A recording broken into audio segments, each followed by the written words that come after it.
Right, good evening, ladies and gentlemen, and welcome to the LNR Christmas Tournament 2021. It's all go. Just bear with me for a couple of seconds whilst I get the stream set up. We get everything in place, ready for the start of this tournament. We get the drivers in the lobby, and I'll guide you through the rules very, very shortly.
Right, so we are here now, ready to begin the tournament. We've still got a few minutes to go. The reason for that is purely because I thought we can just have a bit of chit-chat before we start. We'll wait for a few of these drivers to get into the lobby. We're not expecting a full grid tonight. That's purely down to the fact that obviously it is this time of year. Not everyone is actually available, but whoever is and fancies their chances of getting into the LNR Hall of Fame, being the first festive champion, then they'll be here. But before we fully begin tonight, I'd just like to extend on behalf of everyone at LNR. We received some very sad news earlier on this week. One of our drivers lost a very close member of their family. So Albert, or Angry Dutch Guy, as you guys will possibly know him, we extend our LNR condolences and thoughts and prayers are with his family at this time. We hope that you guys stay strong, and if you ever need anyone, or if you need anyone at all, there's plenty of people here in this community that will help you out. So we'll just take a little moment .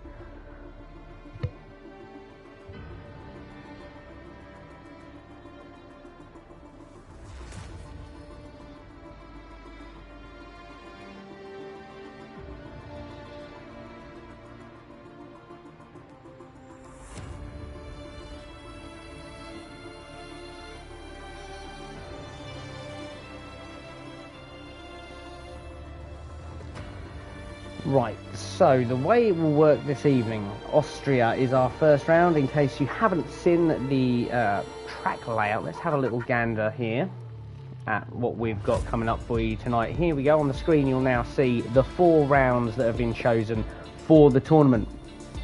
So we start off in Spielberg, Austria at the Red Bull Ring. We'll guide you through that circuit very shortly.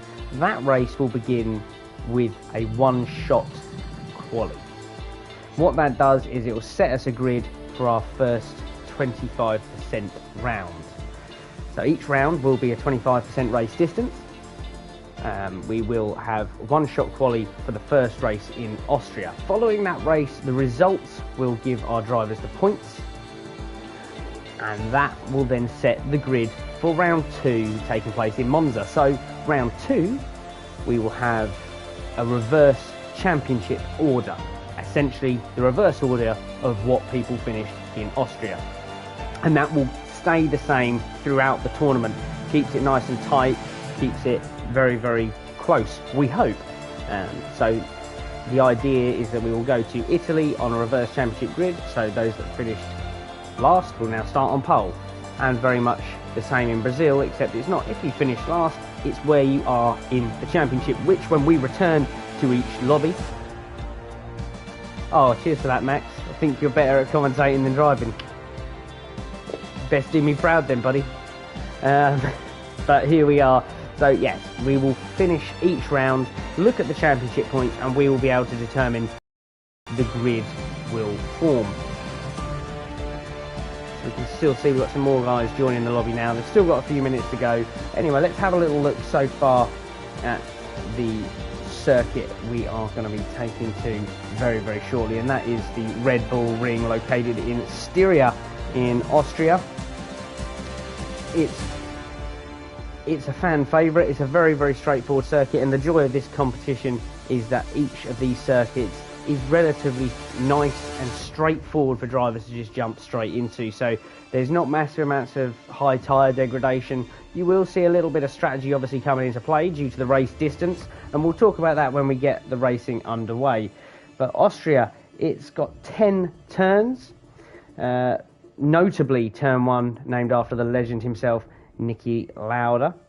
It's been a Formula 1 circuit since 1970s, I believe. Was it 1970s? I think it had a brief gap from the 80s to the 90s, but it has been the Austrian circuit for quite a few years. 10 turns in total, as I said, a total distance of 2.6 miles. But obviously in its time it has changed. Back in the day of the legend Niki Lauda himself, the lap record was a 1 minute 34 with a total of 16 turns, so you can see it's got dramatically shorter. Let me just select, I'm spectating, there we go.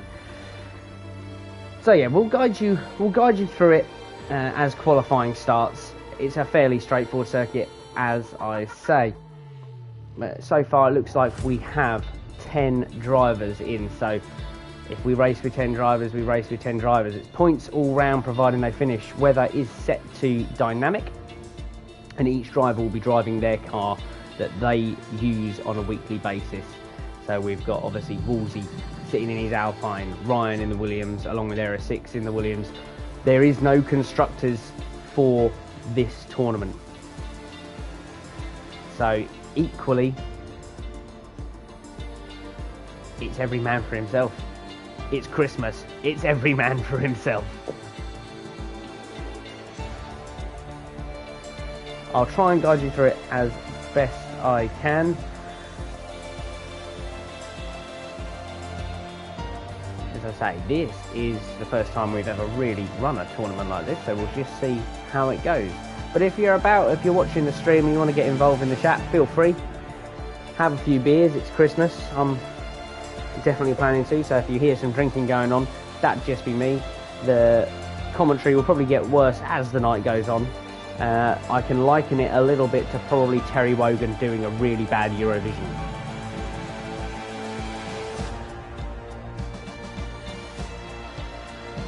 Especially when I just have myself for company. Obviously, throughout this tournament, there won't be very much stewarding to a degree, so the race penalties in-game will stand for each driver if it affects their finishing position, so they will need to be extremely careful.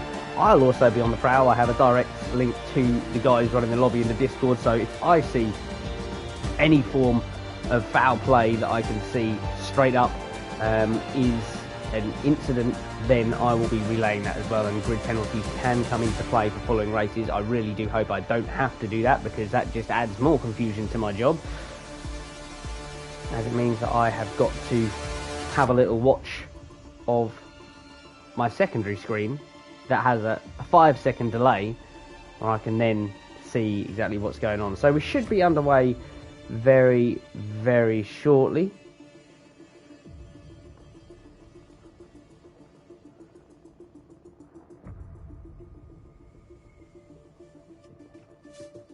So looking at the lineup we've got so far, let's have a little look then, whilst we just wait for these guys to get ready. Let's take a little look then into the LNR standings as they are currently.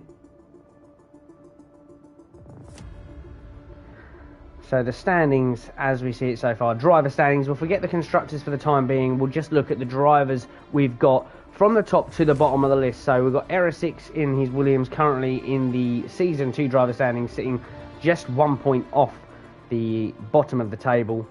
Mad Max in his Aston Martin, sitting currently 5th, only a few points adrift of Joseph Morados, who's still in with a title hope. In fact, anyone from first down to 5th is still mathematically in with a title shot. I do hope that's not true, because I'm sitting at the top. But anything could change. We've got Connor, who had a cracking result last week in Imola, I believe. He pulled out a very close to his very first LNR podium. We've got Dunners there in the Red Bull. Dunners currently sitting joint 5th on 159 points with Mad Max, so expect those two to have some battles. They seem to stick together like flies round. It's too early for me to start swearing yet, so I'll hold off. Drew in his Alpha Tauri, he's currently sitting down the table a little bit further, having missed a few races this season, but he once again was looking for a good result in Imola. He was running quite high up the order for quite some time. He's currently sitting on 66 points this season, but looking at it currently, we have drivers readying up, so I would assume we are go for round 1 of the festive tournament. Now we've got obviously RP Light as well in the lobby now, so this is going to make things very interesting. Ben Harvey, RP Light, Dunners, Mad Max, 4 people that could be real contenders. But along with that, LFC Jakey as well, he's jumped in the Alfa Romeo, usually a McLaren driver. Obviously we can use whatever cars this evening, so long as I know roughly what you're in, I can just do some commentary on it. But he's another one to watch. There's a fair few guys that are in with a shout here tonight, but with this new system in place and the reverse of the championship could come into play quite massively as well. So we're excited to see exactly how this is all going to go. So let's cut away from the standings then. Let's get my head in the game, as it were. And we can bring you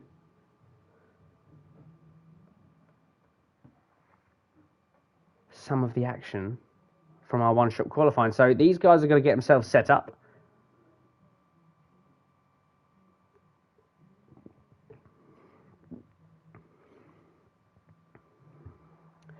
Here we are then. It looks like a little bit of a low cloud hanging over the Styrian Hills there. Could be in for a shout of rain here. Uncertain. I'll let you know if I see some raindrops. But we're about 20 seconds away from these drivers having just one lap to place themselves on the grid. All 13 of them now getting their setups ready, getting their cars finalised for that run down to turn 1, the Nicky Lauda turn. Up the hill then towards turn 2, slightly kinks to the left. That is actually classed as a turn ending sector 1. Turn 3, the sharp right-hander at the top of the hill, and here we go then. We are currently riding on board then with Ryan in his Williams for his flying lap. There we go, round the Nicky Lauda turn. Nice and smooth there on the apex, not giving too much to allow himself to invalidate. You can tell it's actually very early morning with that mist as he now heads up towards turn 3.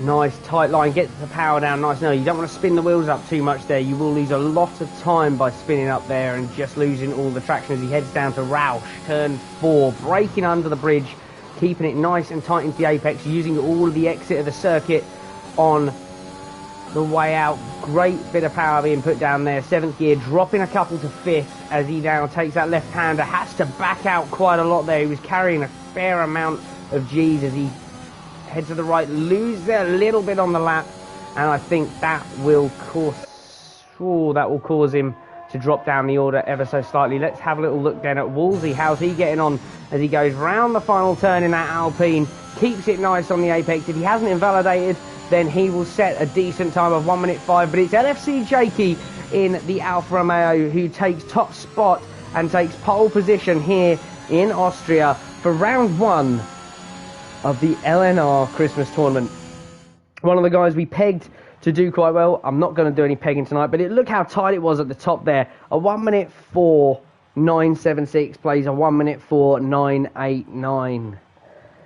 nearly into the thousandths, just a hundredth of a second separates the Mercedes and the Alfa Romeo, and then 2/10 back from that we have Dunners. Sitting fourth on the grid we have Drew, fifth is Wolsey, sixth Mad Max in his Aston Martin, seventh Ryan, unfortunate slip there as he rode on board with him for his lap. Eighth is Mr. JC90 in the Haas, ninth Ben Harvey, who unfortunately must have lost it as well somewhere. That seemed a little bit slower than what we're usually going to see from him. And 10th Niter, Mazda Taff 11th, 12th is Era 6, and RP Lai 13th. Both bottom drivers there running a DSQ, so obviously pushing a little bit on their lap. They'll have some work to do, but I'm sure it will be one hell of a race. I'm going to have some more beer now whilst we get this formation lap underway, and then we can get into 5 lights.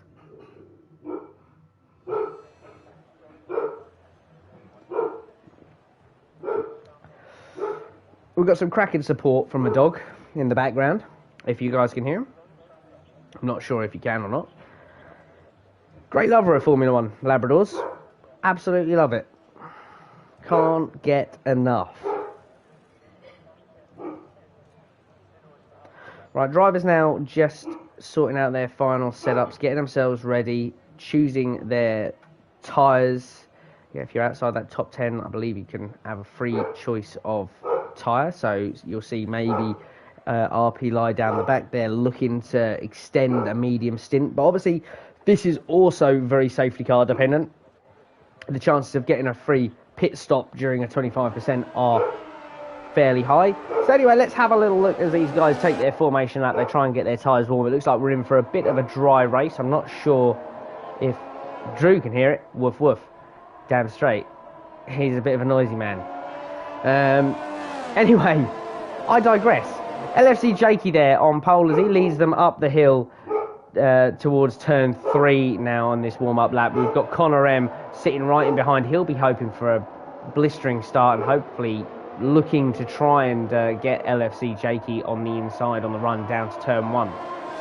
Dunners, however, could be a massive beneficiary of this sitting P3 in his Red Bull. And we have Drew Cam in P4. P5 goes the way of Wolsey's Alpine for the evening. One of his best qualifying sessions so far, just over that 1 lap. And Mad Max is sitting right behind him, ready to pounce if the opportunity arises. Ryan in the Williams, they're just sitting 7th, mid-pack for this round. And Mr. JC90 sitting in the Haas right behind Ryan. His best qualifying so far of the season, finding himself mid-pack, so he can't have had too bad of a lap there. Ben Harvey in the second, the Alfa Romeo sits P9, and the final points position sitter currently is Niter in his Red Bull. Good to see he's got some red stripe tyres on. He does favour the greens, but on this one occasion, he's gone for a soft tyre choice. Mazda Taff takes the second Aston Martin seat. Great to see him back this week. He's the first of a medium runners from what I've just seen on this formation lap, so he's looking to extend his stint. Era 6 starting on the soft tyres in the second of the Williams. RP Lai in his trusty Ferrari, and Angry Dutch Guy rounds out the 14th driver on the grid. This pit strategy there just at the bottom of the screen. So what I'm going to do is we're going to watch these guys. I'm going to take that away from the screen. We're going to enjoy a fantastic race start, so we hope. Let's try and keep it nice and clean, and I must say it's absolutely fantastic to get Angry Dutch Guy here on the circuit in Austria. So the pit strategy was laps 9 to 17 for medium runners to soft. We'll see how that pans out, but here we go. We are preparing as the revs will begin to rise, we hope. 1 light is on. Now we have all 5 lights up, and they're out, and we are racing. The opening round of the LNR Christmas Special 2021 is underway. A poor start there from Connor as LFC Jakey commands the lead. Connor off on the curb there. Looks like there's some wing flying around, and he may have lost a couple of seconds there to Drew. Drew looked like he had a fantastic start, but he seems to have just backed out of a move there, thinking better of it, as we see Dunners losing out, and there's contact there between the Alfa Romeo of Ben Harvey and Drew. Big movers there really are Wolsey, who's moved himself up a couple of spots, and he is now well in the mix. Oh, actually, no, he's lost a couple of spots. I do apologise. but Dunners seems to be losing out here. He's lost out to Drew Cam. Ben Harvey hot on his heels. Mad Max coming up the inside of Ben Harvey there. He's looking to get the move done on the outside of the Alfa Romeo. He is going to get it done, and we currently see Mad Max moving up the order. A little bit of contact there possibly from Wolsey, as we see there's a car sliding down the order. Is that Ben Harvey going quite slow? And Angry Dutch Guy is round as well on lap 1. It's all go. I'll get some breath back in a minute. Let's skip back up the top here then. If I bring up this, we can do it a little bit smoother. Try and make ourselves look a little bit more professional. Let's have a little look then, because of all of this, Drew is the big winner. Unfortunately, not really being able to capitalise on Connor's poor start in that Mercedes, but he will have a little look up the inside here. No, he won't, not quite close enough. We rode on board for a second there, expecting him to make the move. Dunners has managed to hold his position from where he started. But wow, we've got 2 cars in the pits then currently. Let's take a little look and see what tyres we've got these guys on at the minute, and position changes first as it happened. RP Lai then, the big winner of this race so far, up 6 places to P7. What a start he's had, just capitalising on all of the carnage and the poor starts. He's managed to make up 6 positions, and he is now sitting on the rear end of Ryan Williams. He just needs to be careful on the overlap on the exits of the corners there. Sector 2, Mazda Taff is out. We have lost an Aston Martin. I'm not going to try and find out where he went, but what we can do is we can bring up the full track map there. Looks like he may have just lost it out of turn 4, is that? Turn 4, Roush, turn 4. Maybe just lit it up a bit too much on the exit and just managed to turn it on the inside of that wall. I'm sure more will come of that in a little bit. We'll try and see if he can give us some information on exactly what happened, as we currently ride with RP Lai as he begins his charge towards that Williams of Ryan. He's now currently sitting right on the gearbox. Remember, he's on the medium tyre as well, so he's going to have the pace at the end of this race to carry out one hell of an attack, as he takes a little look to the inside, thinks better of it, has a little look at the rear end of that Williams there. He gets a little bit close for comfort, but he is all over the back end of Ryan here. We ride on board as the pair of them both catching Mad Max's Aston Martin, and look at this RP Lai looking up the inside. No, he's not going to get it done, but it's got to be tight. Ryan nearly losing the back end, looking a little bit squiddly on the exit there. They're close, running tight together, and RP Lai has the inside line for the last couple of turns. He's going to have to back out. He doesn't want to cause any issues,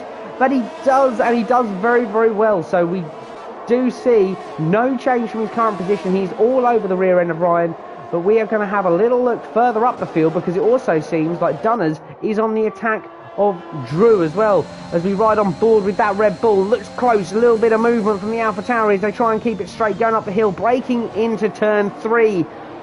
Fantastic move there. Dunners slides it past the AlphaTauri. Will he be able to hold it down the next DRS straight? He puts his car in a very, very defensive position, middle of the circuit, makes Drew make that decision. Which way round do you want to go, buddy? Because I am not moving my fat Red Bull ass for love nor money, and he holds it and makes that move stick. But look at this, Drew looking back up the inside as we take a little look off the rear wing of the Red Bull. Drew heavily on the attack now in the AlphaTauri. He's just biting and nipping at the gearbox of the Red Bull, but there's not much he can do. And here comes the move up the inside now towards the last couple of turns. We ride off board now just to see if Drew can make it stick. He can't. Dunners carries the pace. He has the width of the circuit to use to his advantage. Carries the pace beautifully. He's now got to try and defend from that AlphaTauri down these next 2 DRS zones. Fastest lap so far goes to RP Lai, 1 minute 6.009. Remember, there is also a point here for the fastest lap, so bear that in mind. That could make all the difference to someone's race. If you're down the bottom and out of the points, go for that fastest lap. Oh, I need a beer now.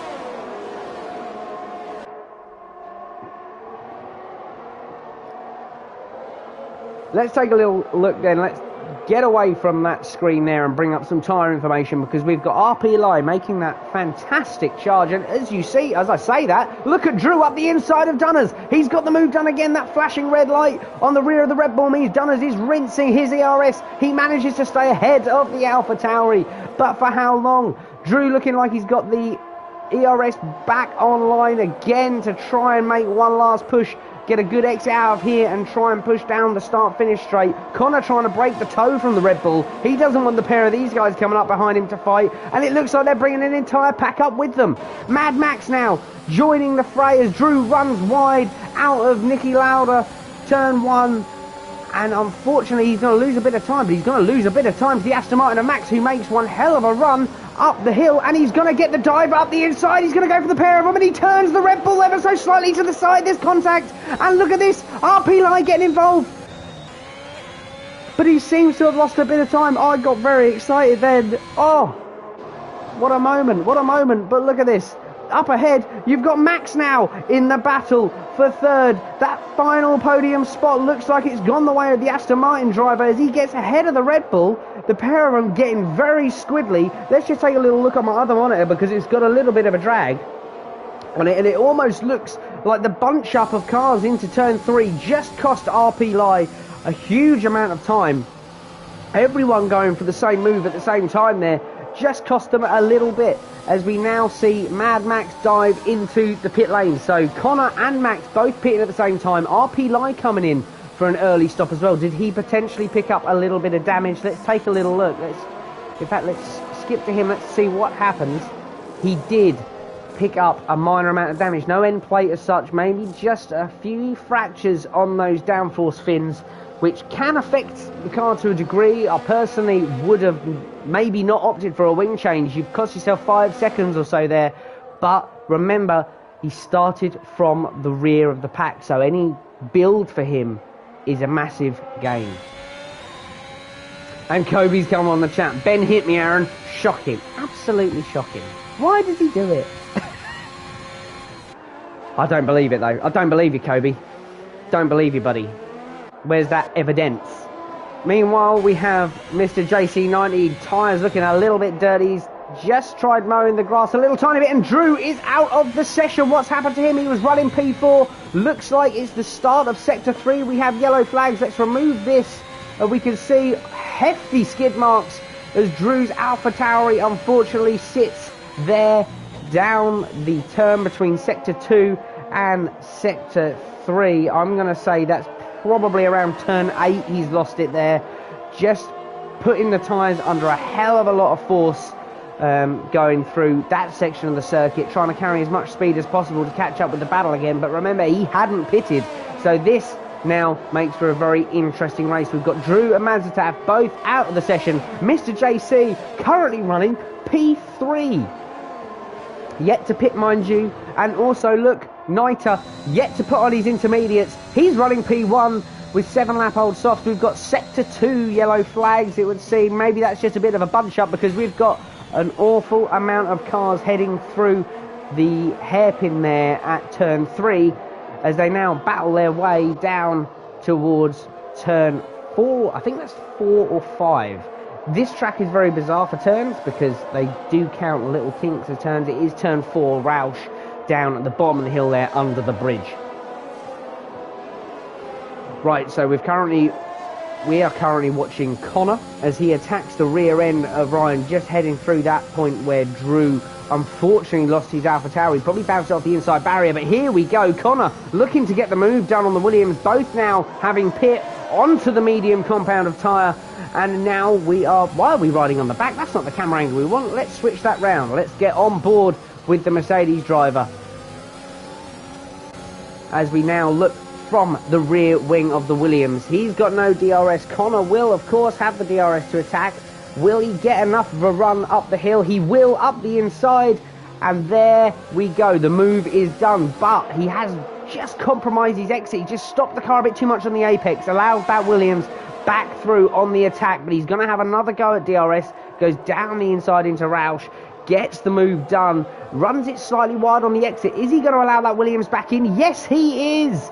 It's all going just behind. Look, you can see Dunners there waiting, lurking in the shadows like a creepy little man in the night. Unfortunately, not quite close enough to make a move, though, because he now has RP Live. One of the guys Nitalini. Oh, Drew, we've now got in the chat here, Ryan lost it, and Drew unfortunately went into the side of him. It did look like an awful amount of skid marks laid down there. in Sector 3. So that was such a shame. That was a fantastic run he was having. He'll be now looking towards getting some results back in Monza. But meanwhile, look, we've got a three-way battle here running up to P4 and P3. It's all very, very tight here at the front. LFC Jakey leads the race currently by 6.8 seconds. The pole sitter making the most of these cars battling behind him. Mad Max having a fantastic run as well, having already pitted. He's now a few seconds up the road from Ryan, who's having to slow down because he's got these guys battling behind him. But look at this. Here comes RP Line on that soft tyre. He's going to have all the grip he needs. And Dunner's running very, very close on the mediums, trying to force him out, trying to force him the long way round. Will Dunners be able to carry the speed round here in that Red Bull? No, he can't. Here goes RP Lai, gets the move done. What a barnstorming drive he's having in that Ferrari.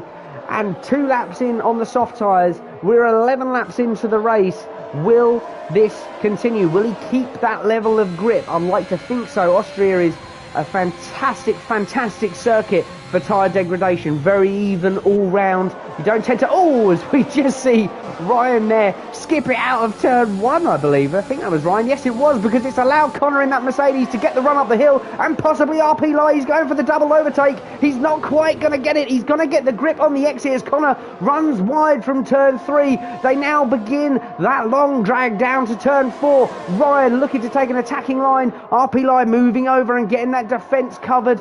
Pulls back across onto the racing line and gets the move done. He makes it stick. So once again, these guys switching position after position. Let's get rid of that tyre information and let's get up the... Well, let's not bring up the fastest lap, because we know the fastest lap currently RP Lai. The interval times and the penalties, because soon enough penalties are going to come into play. Bearing in mind, this circuit can be one of the greatest circuits for driving, but not one of the greatest circuits for being a little bit greedy. We all do it. We're all a little bit greedy at points. We want to go for those track limits, carry as much speed as we can, especially when there's an overtake on the cards, exactly how these guys are doing it. So as I would see it at the minute, P1, P2, LFC Jakey and Mad Max both running 0 penalties. Both currently, their positions are safe, and LFC Jakey extending his lead. I would show you a shot of him, but I don't want to break away from this battle right now in case anything happens. Behind them, the third podium sitter currently is RP Lai, who now finds himself potentially in a little bit of clean air to catch the rear end of Mad Max. He's just 1.7 seconds adrift of the gearbox of that Aston Martin. So he's going to be trying to push on and get as much of a gap as he can, because behind him is Ryan.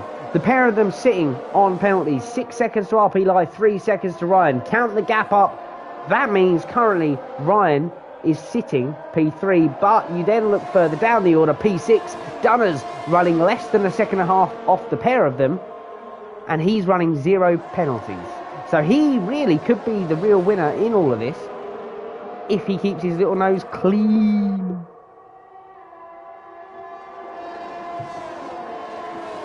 I don't know how I'm going to keep this up for now.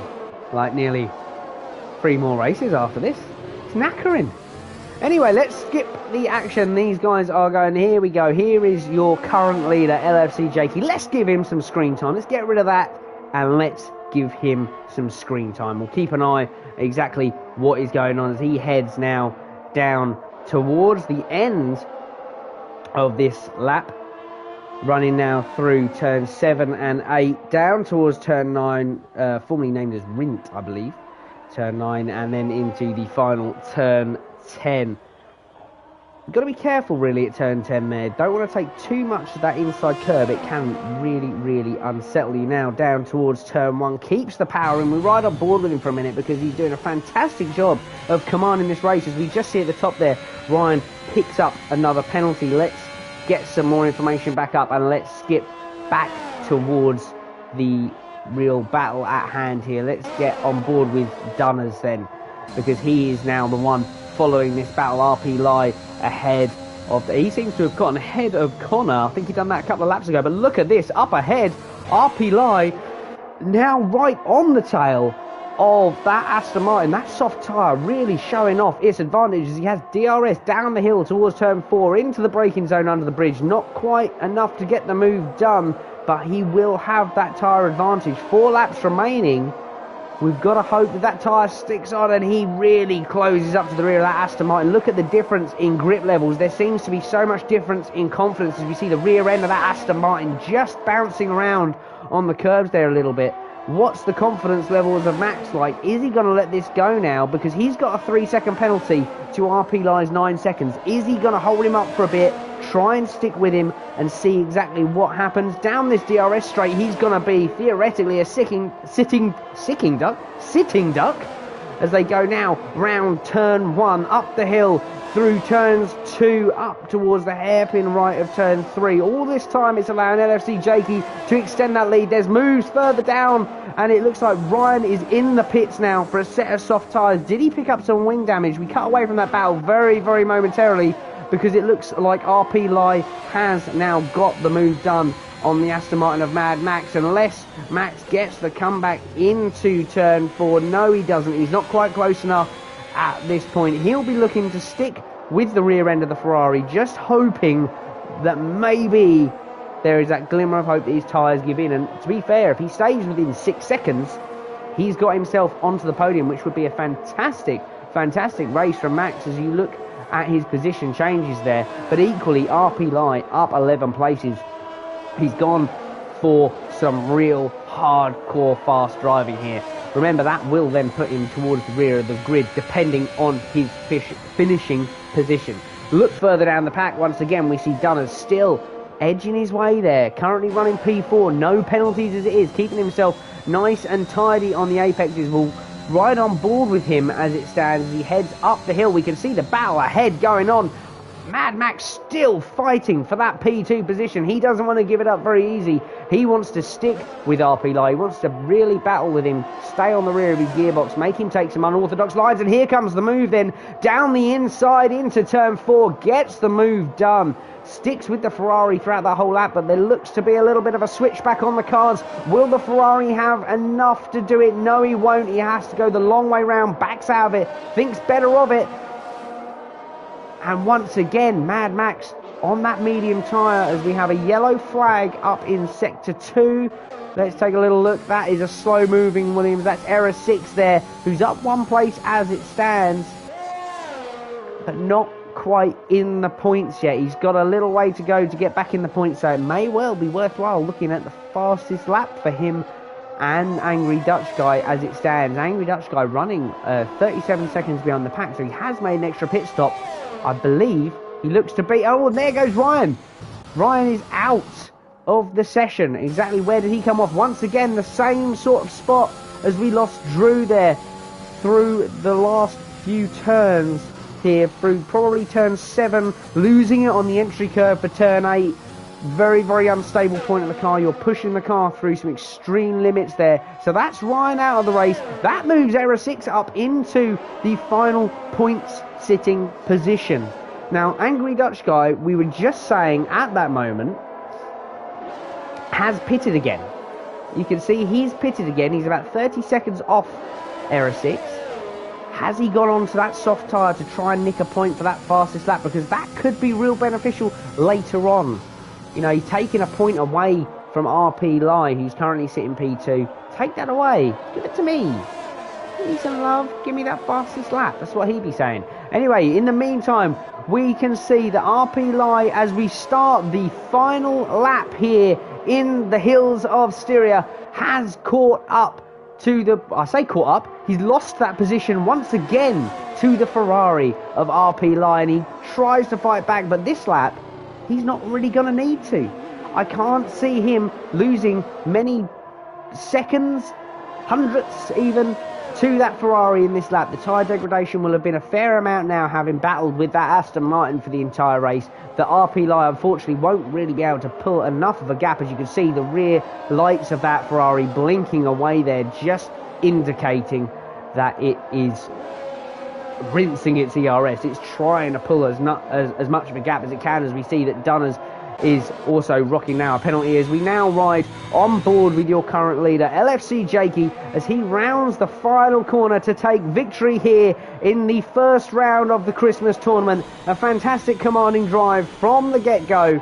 It's LFC Jakey, your winner and RP Lai second and Mad Max third on the road. Let's see how these pan out now as we get the finishing positions in. Currently, we see it's dropped RP Lai to P4. That's where he'll stay. But it's now Dunners that does take advantage of that final podium spot. So we have LFC Jakey from Mad Max in the Aston Martin and Dunners in the Red Bull. Further down the order, we have RP Lai. Unfortunately for him, not being able to put it on the podium, but a commanding drive nonetheless, up 9 spaces to P4. Wolsey finishing P5. Connor P6, following some real unfortunate penalties by the look of it. He picked up a fair few penalties there, and unfortunately for him, he was having a fantastic race up until a little bit of a scuffle. There was about 3 or 4 cars involved in that scuffle, and it just saw him come out maybe a little bit worse off with the timings. But 6th, nonetheless, he will be picking up points for that. Niter up 3 positions to P7, and Ben Harvey in P8. Mr. JC picks up himself a point, dropping 1 place from the start, but points nonetheless in P9, and Error 6 rounding out the top 10, picking up 2 positions. Driver of the day from the game was RP Live. We're going to ignore that for now, because personally, we don't need to go into that.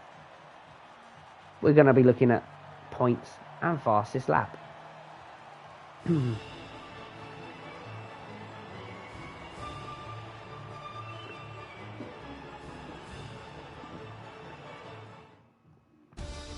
Here we go then. So let's write this down because I will forget later on in the night.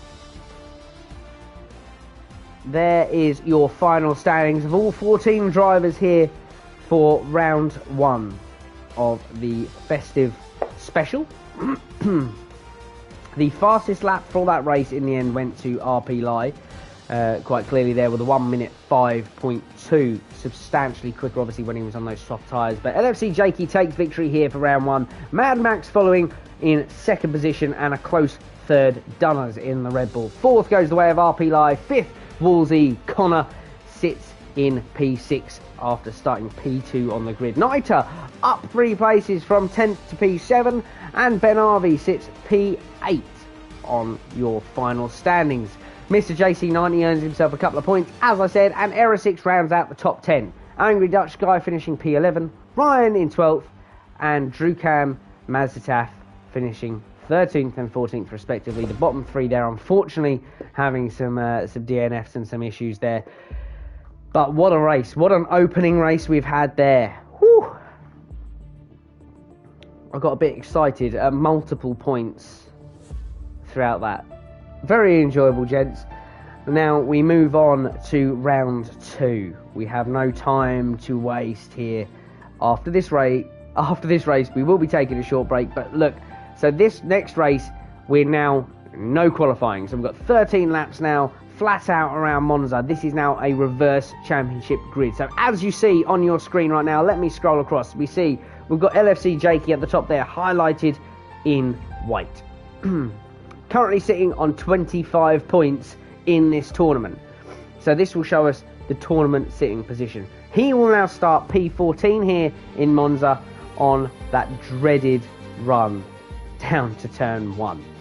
So we can bring up some information on Monza, and I will try and relay some to you if I remember. I remember a fair few of the turn names, but we'll see how that goes. Anyway, so we've got LFC Jakey at the top there, Mad Max, Dunners. All 3 of those reverse them, flip around.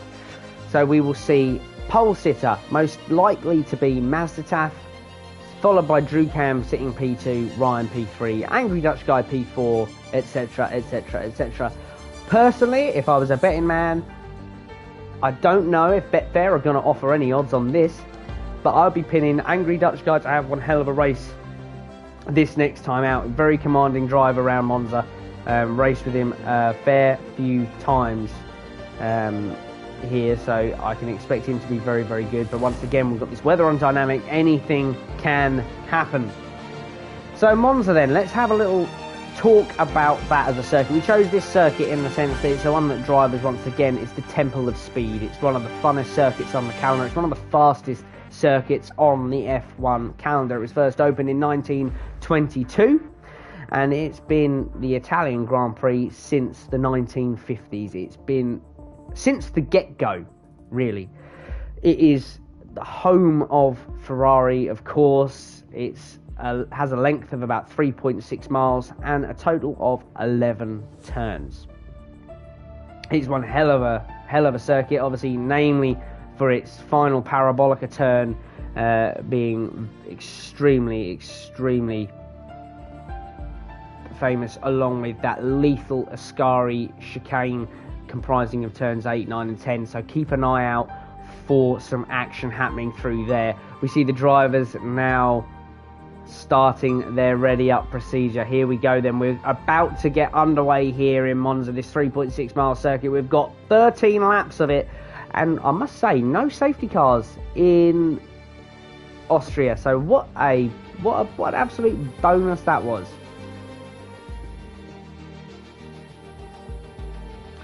So once again, we head down towards turn 1. It's a right-left chicane, very tight. You just want to be careful as you head in there. Just be very aware of other drivers, because naturally it is a scene of chaos.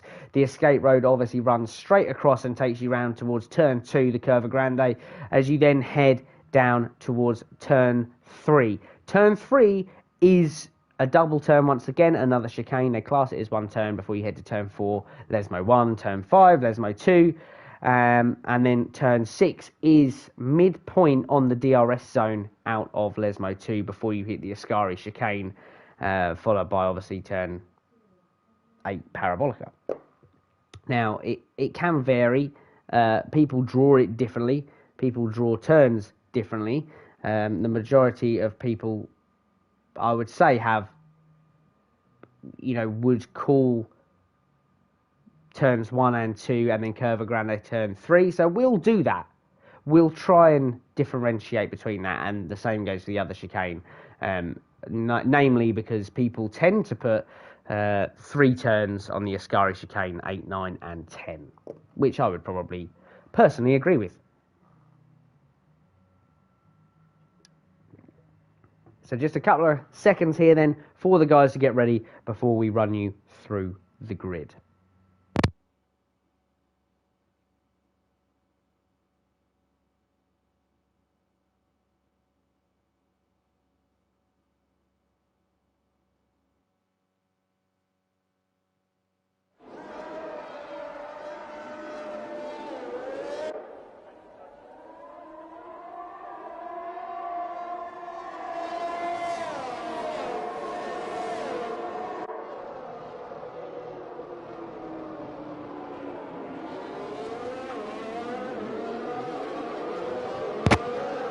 So we are back, and as we said in the lobby, Mazda TAF will be taking the pole position spot this race.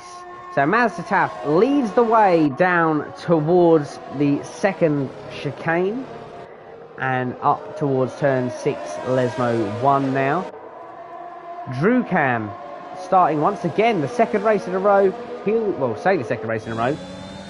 Started P3 first race, obviously had that very unfortunate incident with Ryan there. Starting P2 on the grid with Ryan in the Williams for company. Angry Dutch Guy starts himself this race in P4, and Error 6 starts P5.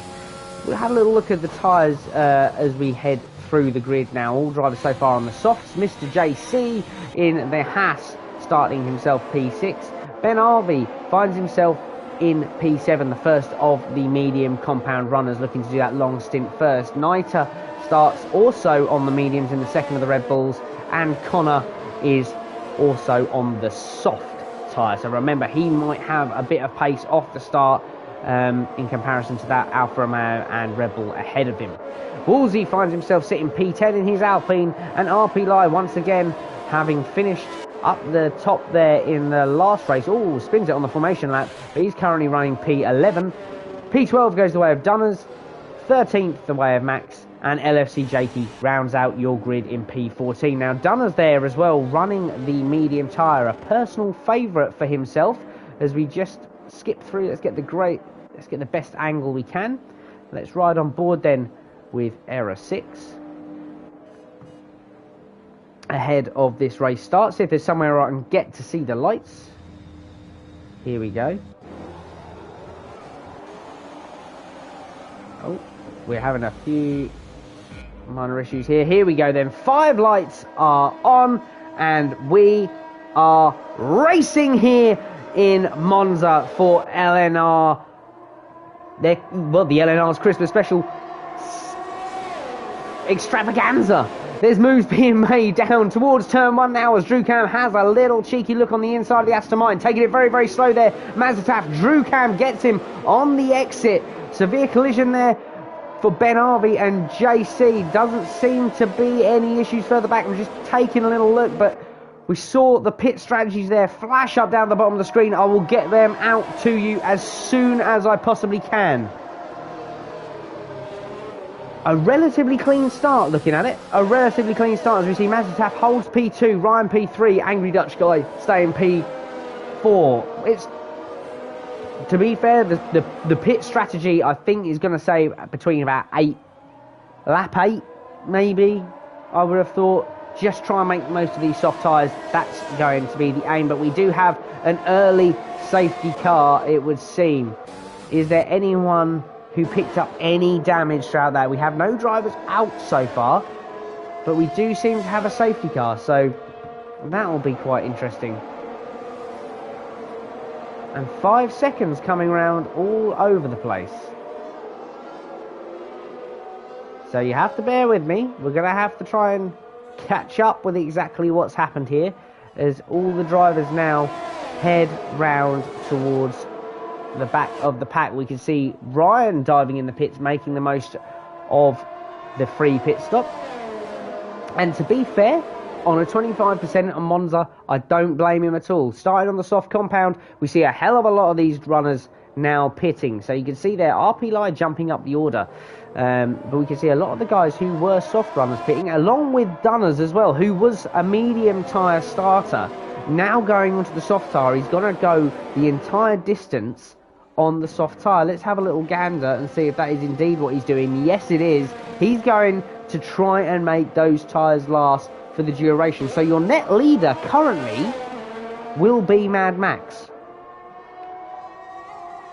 Let's just take a little look on the detail here of position changes as we stand. Wolsey up 6 places and LFC Jakey up 9 places, both of which yet to pit. So we can bring up the stops. You can see that half the field have already stopped.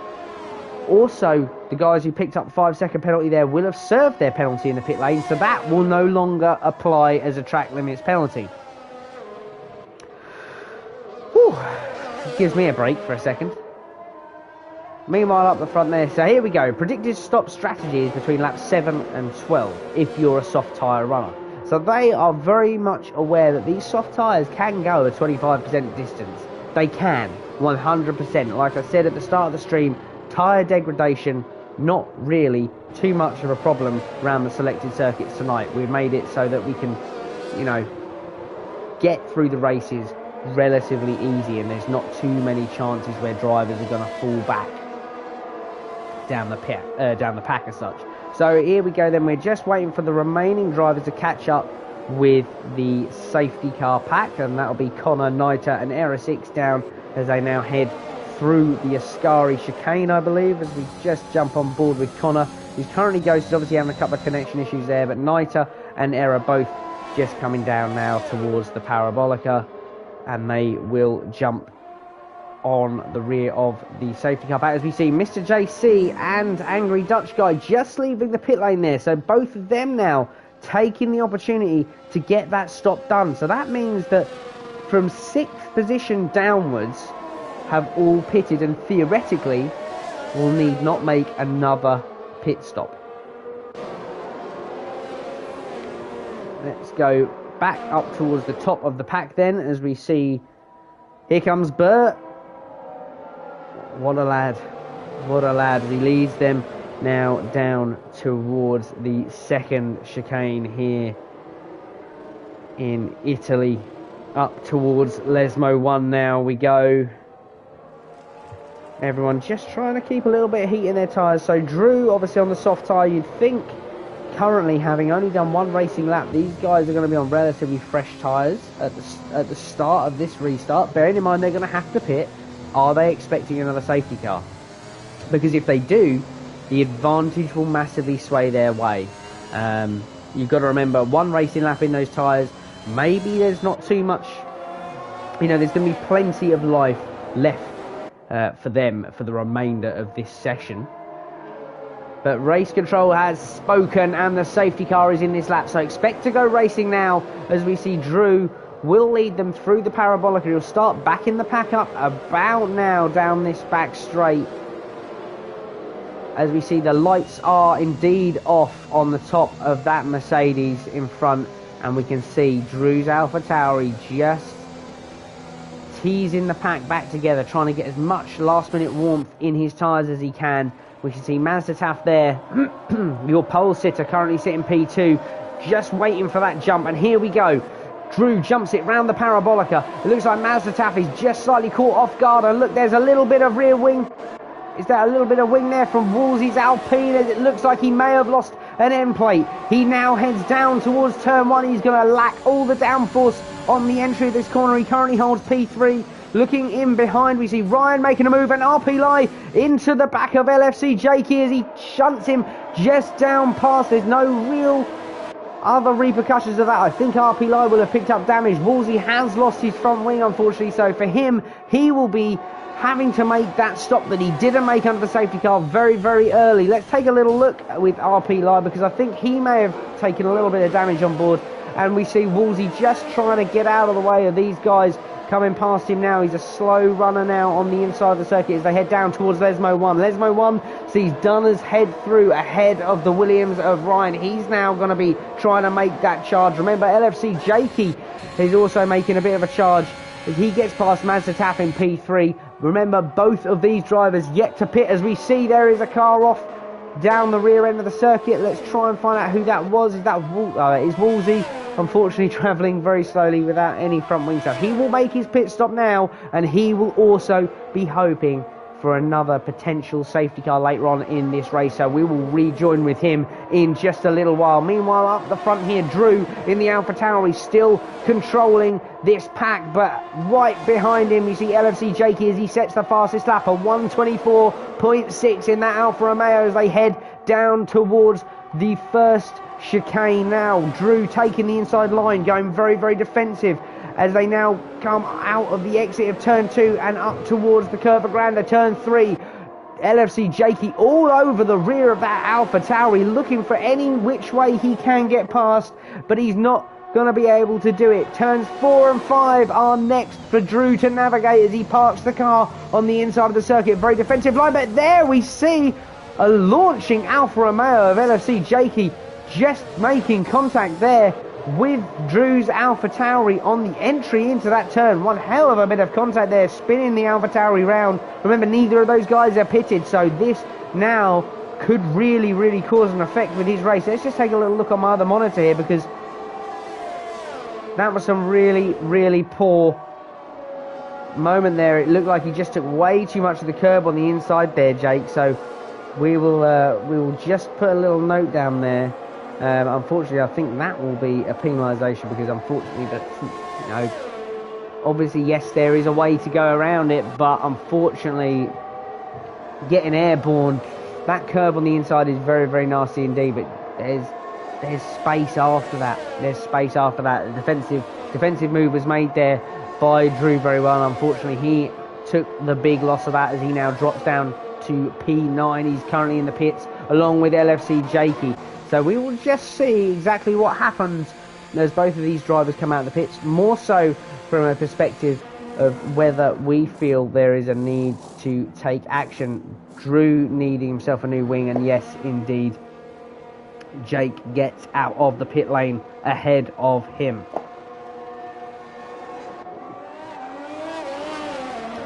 So, moving back up towards the top of the pack, then we see Mazda Taff currently leading this race in the Aston Martin from RP Lai in the Ferrari. Both drivers there yet to pit, so your net leader as it stands is Dunners, who sits right on the tail of RP Lai's Ferrari. Let's get rid of the pit stops, because we know now who's made some pit stops and who hasn't. But RP Lai takes the first place position away from Mazdataf on the outside through the Ascari chicane. And here comes Dunners now up the inside as we get on board with the helicopter. Now they're heading 3 abreast towards the Parabolica. How is this going to work? Because it looks like Dunners has got the move done on both of them. Fantastic driving from Dunners in that Red Bull. Sector 3 yellow flag. Mr. JC looks like he may have lost it on the exit from the Ascari chicane. That causes us a safety car. Here we go then. So now those drivers who haven't pitted will get their opportunities. We ride on board with Connor just so if we could see where the Haas has ended up. Unfortunately, yeah, right in the middle of the circuit there. Looks like he may have just put the power down a little bit early on the curb of the Ascari chicane, and that can be an absolutely lethal mistress, as we see a lot of drivers now diving into the pit lane to try and get themselves that extra stop. Let's take a little look at who we've got here then. We've got Ryan, Mad Max, RP Lai, Angry Dutch Guy, Ben Harvey, Nita, Error, Connor and Jakey all in the pits for a second stop. And we see here we've got Connor coming in for once again the second stop, slinging the softs on. And to be fair, in his current position, P12, he's looking for potentially that fastest lap if he can get the clean air. You've got to remember that is equally a massive plus on that side of things. Drew seems to have continued following his stop, and LFC Jakey has pitted. So that will make things quite interesting then moving forward, because obviously we saw the contact there, unfortunately, as we head into the second of the two chicanes, the turns 4 and 5. We saw the contact there. So whether there's any repercussions following that, we will wait and see. As we see, here we go then, your leader, Dunners, obviously not feeling too safe. Remember, he was on those tyres from the beginning. He was going for a long stint on the soft tyres, so he comes in now to pit. Will he manage to get out before the Williams of Ryan? It looks like he's got enough of a gap there. It was stating 26 seconds. Mr. JC binned it. Unfortunate, buddy. It looked like it happened just on the back end of the Ascari chicane. Just a little bit too much on the power and into the wall. We've all done it. We've all been there. But yes, here we go then. Dunners does regain the lead from Ryan. So he will come out and he will drop in behind the safety car, having got himself a 3-second pit stop here in Monza onto a fresh set of soft tyres. So he was looking to make those tyres last. Doesn't actually need to now. We'll get rid of that then, because I can expect maybe we're not going to see any more tyre changes. I can expect, in fact, everyone is probably on the soft tyre apart from Mazdataf and RP Lai. RP Lai obviously maybe running 2 sets of softs onto the mediums, but we've got to remember as well, actually, sorry, the pair of those, Mazdataf and RP Lai, making their first stops of the race, so they haven't had the luxury of switching their compound to then switch back to the quicker compound. So that could play into the hands of drivers like Angry Dutch Guy and Ben Harvey, who are sitting right behind them on the restart, albeit with a couple of penalties. But remember, we are here in the Temple of Speed, ladies and gentlemen. Take a lovely view of Bert up ahead in that nice red Mercedes that he has, and we will take a quick gander across at penalties. Ben Harvey currently sitting on 10 seconds worth of penalties, so we will see how that affects him. Remember, anything can happen. It's a reverse championship grid. He may well find himself on pole for the next race in Brazil when we get there. But let's go back towards position change. Let's get rid of that menu and let's focus here. Your two drivers who have really stood out so far in this race are Dunners and Mad Max, both having had podiums out of the back of Austria, so they've come from the rear end of the grid. Up 10 places is Mad Max in his Aston Martin to P3, and up 11 places is Dunners in the Red Bull. So fantastic drive from the pair of those guys, both now running, of course, having pitted on soft compound tyres. Ryan then up 1 place following his unfortunate disaster, by the sounds of things, in Austria, finds himself sitting P2 as well, so he'll be looking for a bit of a result to get some more points on the board before we go for our break.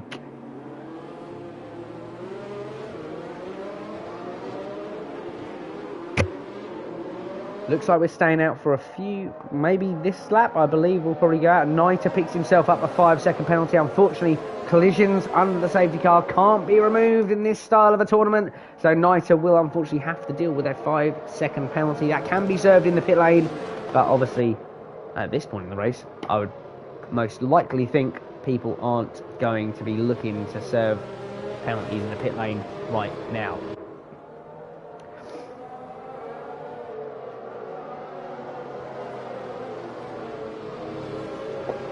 Let me, in the meantime, whilst Bert drives around this last section of the circuit.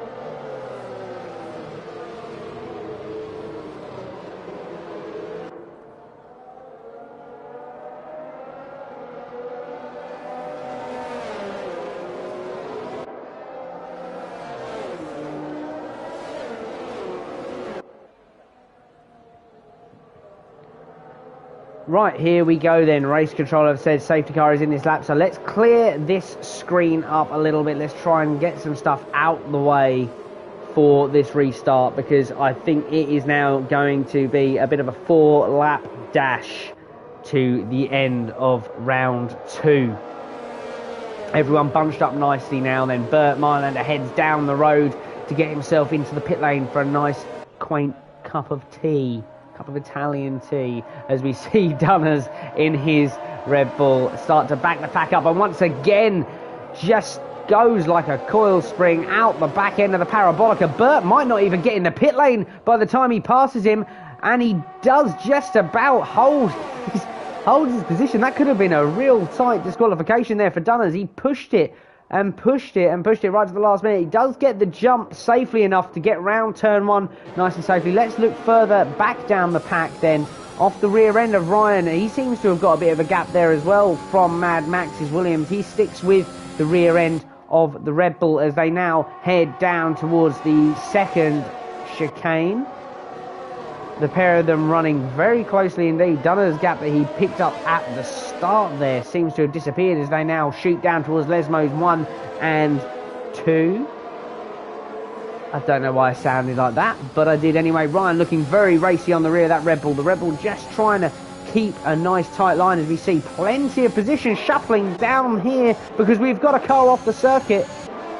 I'm struggling to find it. It's error 6, unfortunately, having an issue between Lesmo 1 and 2 as we ride on board now with Woolsey, who is now well and truly back in the race, having had his wing change. He sits now P10 just ahead of Drew Cam, who has a coming together, looking off the rear of Woolsey's wing. As you can see, Connor has also spun around on the exit of the Ascari chicane. I can't even get my words out, I'm getting that bloody excited.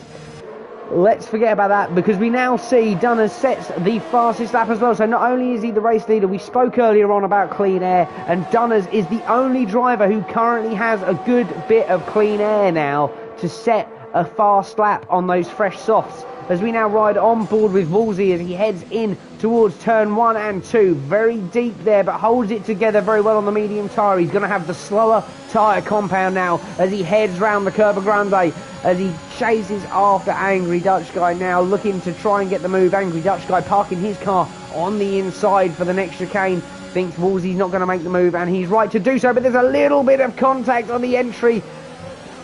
Not enough to cause much of an issue, but we will see exactly how this lap pans out as they head out of Lesmo 2 now, down towards the DRS zone. It's quite clear that Angry Dutch Guy has got the run, but look, just behind LFC Jakey now making the attack on the Alpine as they head down towards the Ascari chicane. He's going to have the outside line. He's going to have enough to get it done as well as he uses all the exit of the circuit and just eases off there. Woolsey makes a little bit of contact with the rear end of the Alfa Romeo as he wasn't quite expecting. Maybe Jake just didn't quite have the right line there. A little bit of weaving down the straight to try and break the toe. Just need to watch out for that as they head down towards the Parabolica. We see Dunners sets another fastest lap here of the race. He seems to have a bit of a lead now of 1.3 seconds on Ryan in the Williams, so he's got himself a little bit of breathing room to just sit back and focus another 2 laps, and he will take round 2 here in Monza for the festive extravaganza.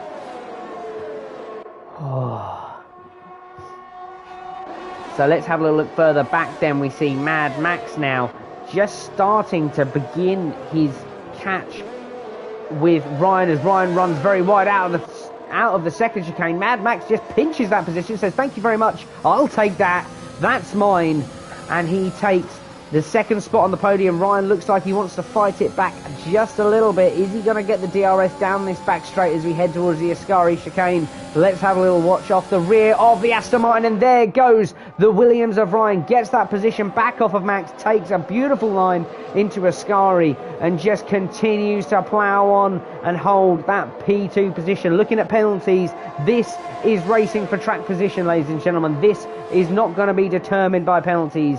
Right as it stands, RP Lie now, with these guys battling, seems to be the one who could be the big beneficiary of this battle, because he sits behind. Yes, he's on the medium tyre, but the longer these two battle, the further up the road Dunners can get. Look at that, the gap already extended to 2.5 seconds now, as LFC Jakey bangs in a fastest lap there to steal that away from the Red Bull, a 1:22.7.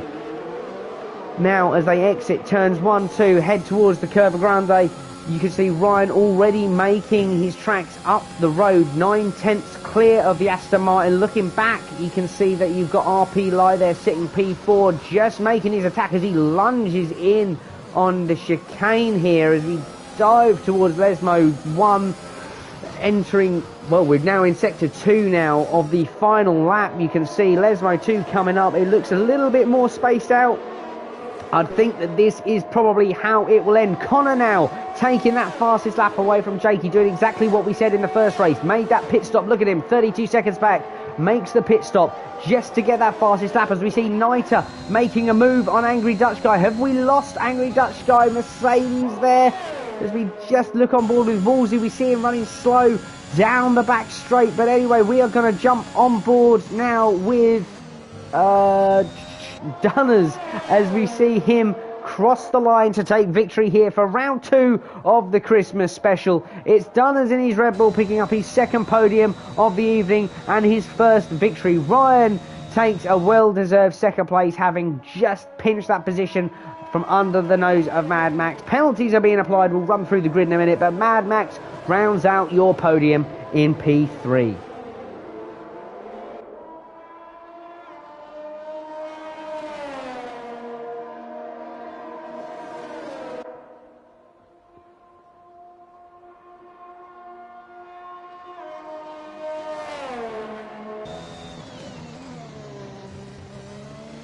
Right then, so we have our finishing positions having seen penalties be applied, whether they were for incidents under the safety car or incidents on circuit with track limits. But we can now reveal the final standings for round 2 here in Italy. Driver of the day from the game goes to Dunners, well deserved. That would have probably been my shout as well, having come from the rear of the grid. We can see him now as he takes the top step of the podium here in Monza.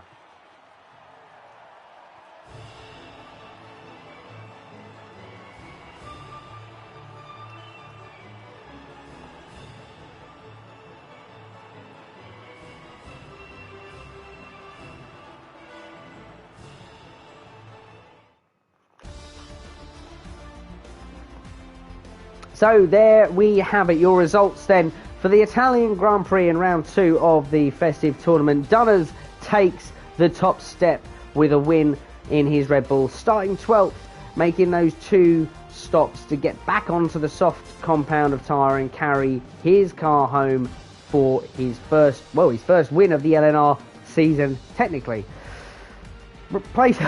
P2 goes the way of Ryan in his Williams, and Mad Max rounds out the podium in P3, his second of the evening. RP Live finishes again consistent in P4, having come from 11th on the grid. LFC Jakey finishes in P5. P6 goes the way of Mazda in the second of the Aston Martins, and 7th goes to Ben Harvey in the Alfa Romeo. 8th the way of Drew Cam, 9th to Niter, and 10th to Wolsey, picking up that final top 10 spot. Of course, don't forget Connor finishing 11th though with the fastest lap will pick himself up an extra point.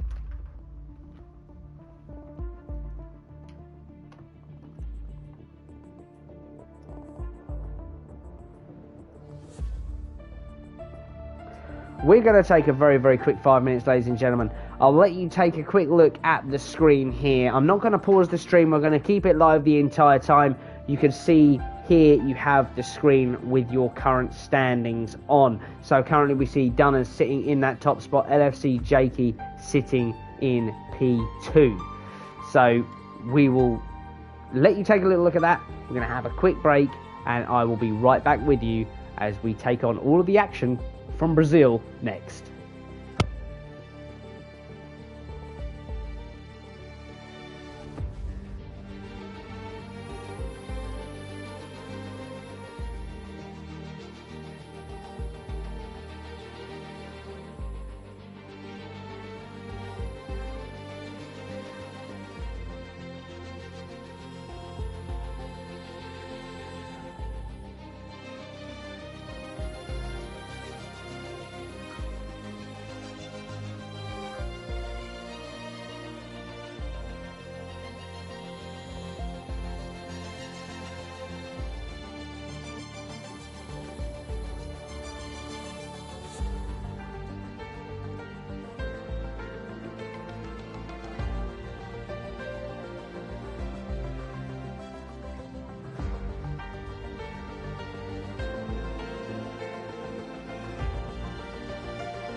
Right, here we are then. We are back. Let me just do a quick audio check so my mic will go off momentarily. Spencer says, Inters, baby. And Max says, this is not going as I expected. Well, it's because you're not there. Well, actually, to be fair, you're well within the runnings. 8 or 7 points off the top of the championship as it stands. We've obviously had a few minutes now to digest the championship. So bear with me. Let me just check this, make sure it's all golden. And I will be right back with you.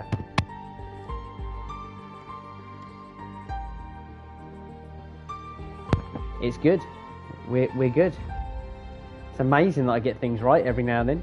Anyway, so let's take a little look at the championship as it stands. Then we've got Dunners out on top with 40 points, closely followed by LFC Jakey. Now, following the incident in the last race that we did see as we head in towards the second chicane in Monza, the incident between him and Drew is the Alfa Romeo looked to have launched off the entry curb between the two turning points there, causing contact with Drew. He has been given a grid penalty of sorts, so he will now start this next round from the back of the pack despite being second in the championship. So a one-place grid demotion is the penalty given out. I think it possibly could have been a bit harsher had he have not been starting that far back anyway. As the drivers ready up, we get ourselves locked and loaded for Brazil. Spencer just chiming in there with most points I've ever got. I think you're doing well here, buddy.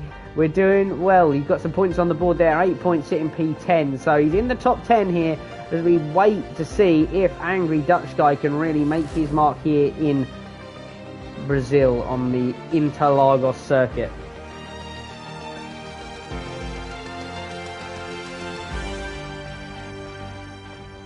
Right, so what can we tell you then about Interlagos other than it is the home of the late, great Ayrton Senna, containing containing 15 turns, most notably the Senna S's of turns 1 and 2. The other turns, I'm not even going to try and pronounce. No offence, but I just can't really speak that lingo. It's a very twisty, turny sort of circuit. It's been a Formula 1 circuit since the early 70s, obviously, and it contains 15 turns. Current lap record held by Valtteri Bottas, set in 2018 of a 1 minute 10.540, and it has a length of 2.67 miles. So, relatively short in the grand scheme of things. It's a bit more of a technical circuit. The second sector in particular being a very, very twisty, turny sort of section of the circuit. So we've got to keep an eye out for moves potentially being made there under slower speeds.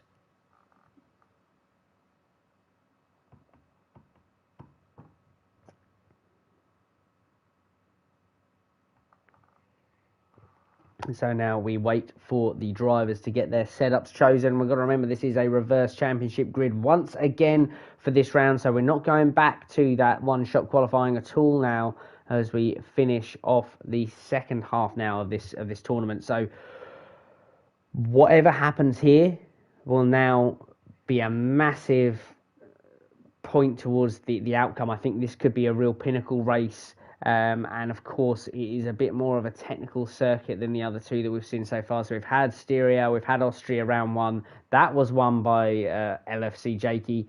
Second, Mad Max and Dunners P3. And we've also had round 2, which was Monza. And the victory there taken by Dunners. Ryan finding himself on the podium following his unfortunate DNF in Austria. And Max rounding out your top 3 there for round 2.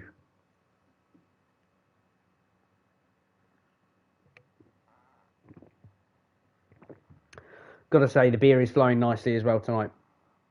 Beer is flowing very well. But here we go then. Interlagos circuit. Let's be having ya as we see one light illuminated there to signify the start of this formation lap. There he is. We see the Angry Dutch Guy in his trusty Mercedes on pole position, starting on what seems to be the medium tyre as he leads them now through the Senna S's. The beginning of this race. We see Error 6 lining up alongside him on the front row of the grid in the Williams, with Mr. JC sitting just behind them in the Haas. Alongside the Haas, we see Drew, who had a very unfortunate race there, looked to be very comfortable in Monza, And unfortunately, slightly compromised through the incident between himself and the Alfa Romeo of Jake. Niter, we see sitting P5. He is once again another medium compound runner. It'll be interesting to see, in fact, exactly what tyres Dunner's running at the rear of the pack there, because if they're running a very similar strategy, this could cause some issues later on in the race. Mazda Taft then running P6, Connor in P7, and Ben Harvey in the second of the Alfa Romeos rounds out the top 8 so far, starting also on the soft compound tyres, so he's going to have the pace at the start of this race. Wolsey in his Alpine, starting P9, Ryan P10, 11th goes the way of RP Lyers, he's sitting quite high up in the championship. Mad Max in his Aston Martin, currently sitting 3rd place in the championship, starts P12, seems to be on the medium tyre. Dunner's also on the medium tyre, so the second of the Red Bulls on the medium tyre, and LFC Jakey starting on the soft tyre at the back of the pack, following a penalty for contact with the Alpha Tauri of Drew. Predicted pit stop strategy then is between laps 10 and 17. I'd like to hope it's before lap 18, because that is the race distance here tonight, and we see all of the drivers taking their positions on the grid for the start of round 3 of this festive extravaganza. The missus looking at me very funny there because I got my funny voice on. It's not very funny, it's just cheesy as fuck. And it's past the watershed, so now it's open. It's open, baby. We can say whatever we want as the lights go out, and we are racing now in Interlagos. Angry Dutch guy leading him down towards the centre S's. Controls the start of the race beautifully as he hits every single apex as he'd like. We've got a Red Bull off there at the back of the circuit. I think that's Nitra as he drops down the order, and we see most drivers through turns 1 and 2 safely. A few swiggling out. Oh my dear Lord. That was impressive. The most impressive incident I've ever seen, and we've just got a virtual because he must be absolutely bloody fine. Absolutely. There's no way anyone can withstand an airborne collision like that. He's fine. He's walking away from it. How are we feeling, Spencer? What an impact. I'm just watching it back. That was some insane shit. I can't even...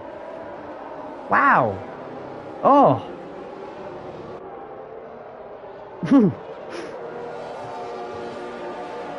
I'm speechless. I'm bloody speechless here. What on earth happened at the back there? I can't even... In fact, I'm going to try and... Whilst we wait, these guys are going to peel round. We're going to try and piece this together very quickly here, because I, for one, am very confused. And unfortunately, from here, I don't actually have any way in. So we skipped about here.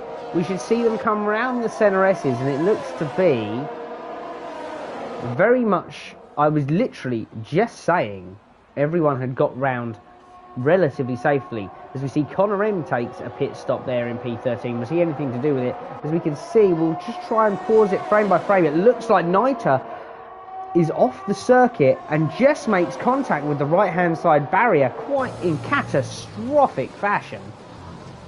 I've never seen anything like that in my life. Fantastic. Well, it was spectacular. That's for certain. Anyway, let's get back to the action then, as we are now racing once again. Virtual safety car was all we needed. He was quite clearly absolutely fine, and we now have Drew riding all over the rear end of Angry Dutch Guy's Mercedes. Drew once again on the softest compound of tyres, so he's going to have the pace advantage, he's going to have the grip advantage as we now round the final turn. Here we go, we see the move being made as they head down towards the start finish line. Drew has got the position done as he sets the fastest lap, swiftly beaten by Ben Harvey with a 1:10.6. Drew controlling it through the centre S's, will now want to make his escape up the road from Angry Dutch Guy just to try and build on that gap. But look at this, Angry Dutch Guy coming back. We're on lap 3 now. Angry Dutch Guy gets the inside line, goes a little bit deep on that dreadful corner where we saw an incident between Lewis and Max just a couple of months ago in the season. But Drew seems to hold his line. Angry Dutch Guy dropping a little bit deep there. Drew getting the switch back as they now enter that very, very technical Sector 2. heading down now towards Sector 3 and finishing lap number 3. DRS is once again active. We've had a virtual safety car, so that means DRS is now active as it would be at race pace. Ben Harvey now jumping in the fray now. He's looking to try and make some points here. He's up 5 positions from the start in his Alfa Romeo, and he is on the soft tyre and once again right behind Angry Dutch Guy. So Albert in that Mercedes looking, and oh, we've got one off in the background. That's Mazda Taff, who just seems to have lost it on the final turn there. Maybe just a snap of oversteer. We've got a message here from Spencer.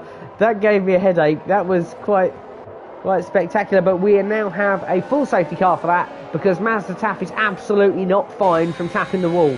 So consistency, and we also have Ryan out as well. So Ryan is also a DNF from this race. Yet to see where he's ended up on the circuit. Doesn't seem to... Was he potentially involved with that in any way? Did he...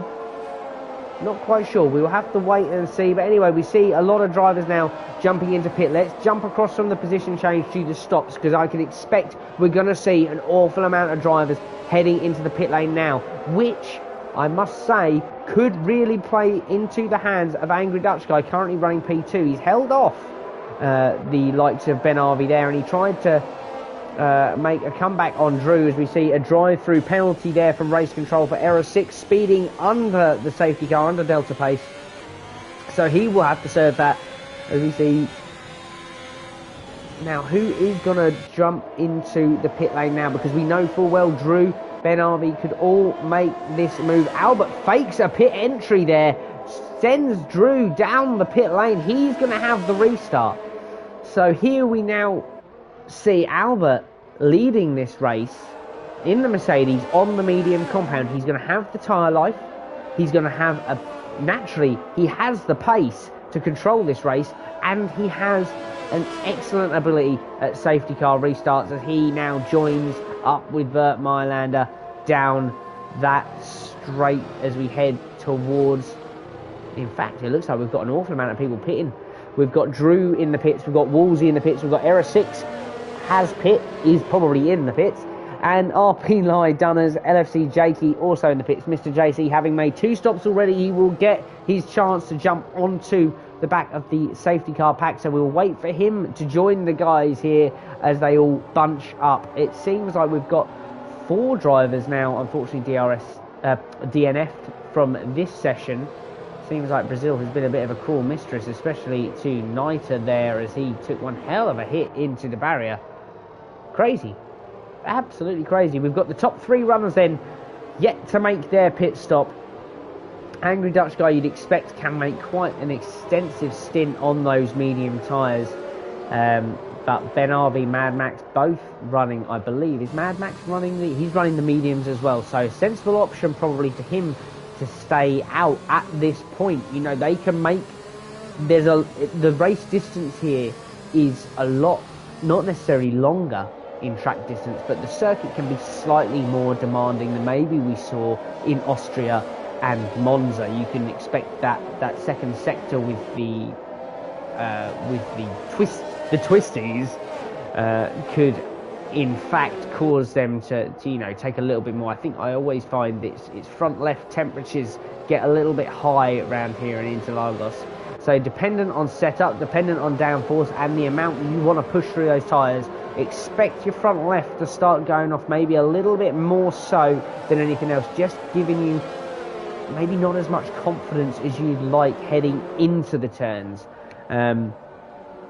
And equally, I guess, on the exit, but more so on turn entry. So you really want to try and look after your tyres, and these guys on the mediums could be expecting yet another safety car this race. So they're going to stick out, and they're going to stick at it and hope for the very best in this race. They've still got to make a stop, so we'll see exactly what happens, and this can be very pinnacle, because you see just down the rear of the order there, Dunners and LFC Jakey both yet to really make a massive dent in the field, although we haven't had many laps of racing as such. We had the virtual safety car early on, and now we have this one. It's eating into... Ooh, pardon me. It's eating into their time, really trying to get up the pack.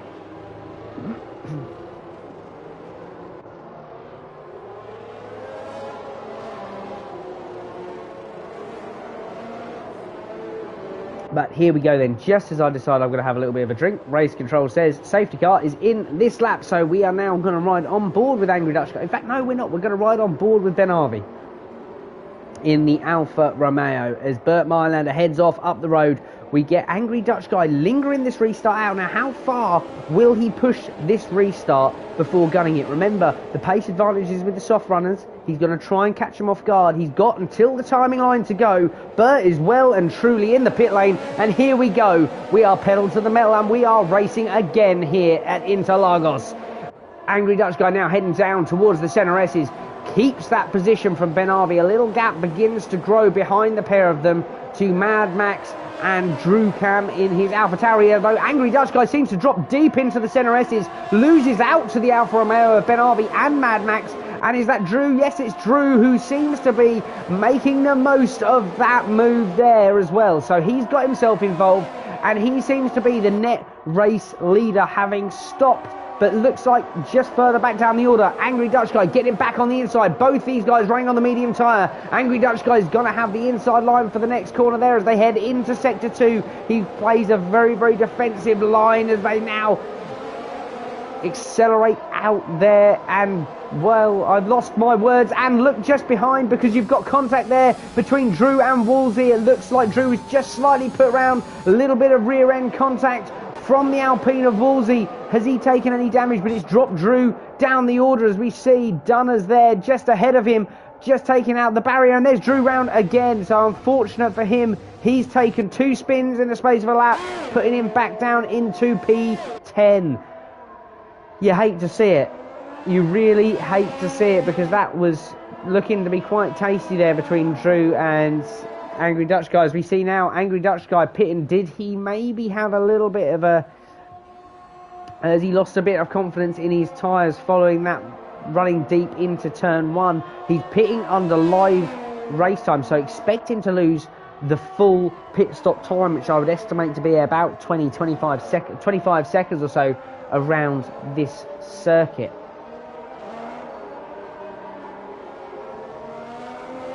So let's now skip back and get in with all the action. It seems like the pack is slightly spread out, but really the battle now seems to be that LFC Jakey has made his way up the pack throughout all of that, but Dunners has now dropped to P9. So championship could change here. We could see... Felt bad, wanted to join Spencer, says Kobe. Fair play. That's Mazda. Hit the wall. Just what happened? What happened? The pair of you. What happened? I want to know. Spencer wasn't even on the inters. Right then. So let's get back towards the action. Let's take a little breather here. As now the cars are semi-spaced out as such. We see Mad Max decides he's going to come in and make his stop. So he's now onto the soft tyre. Expect him to be relatively quick. Once again, he's made his stop under live race pace with yet another 9 laps to go. So maybe we did see that the medium tyre wasn't necessarily the compound to be on. And that is potentially the reason why we saw Angry Dutch Guy come in when he did. Because it seemed like on the restart he had it all under control, but just dropped it very, very deep into the centre S's, and that cost him positions to both Ben Harvey and Drew at the time. Meanwhile, up ahead, we see Ben Harvey now has a solid 3.8 second gap over RP Lai. However, Ben yet to stop, still running those soft tyres. Now, unfortunately, we can't get much telemetry. I say telemetry data, but the sort of data that I would want to see. So what we can do is we can view the lap data, and that will try and maybe give us a little bit of an insight into exactly how Ben's tyres are now performing, because that's going to be a pinnacle moment here in this race and potentially in his championship. In the chat here we say, Kobe, all fairness, don't really know how I binned it. Didn't change anything, just lost the front. There we go, just lost the front. As we see, Angry Dutch Guy had just set the fastest lap there, a 1 minute 9.2. Forgot to call that one out in case you didn't see the big banner across the top of the screen, but that is exactly what happened. Anyway, we are riding on board with Ben as it stands, just to try and get an idea on the life of his tyres. He is the only driver yet to stop, currently leading this race, and he has begun to pull out a gap on RPI in this lap. The gap was sitting at 3.8 seconds. It's now drifting between the 3.94 second mark, so he's pulling out 0.2 on RPI this lap, and we're gonna in just a couple of seconds see exactly how he fares up against his best lap as he decides now is the time to pit. So that was a complete waste of my time, but we won't hold no grudges at all. But either way, his tyres seem to be holding on quite well there, so we'd expect maybe his pace on these mediums may well be quite good, and he seems to have opened up a decent gap there from P4 as we see Mr. JC having his best results so far as he's now jumped himself onto a podium spot.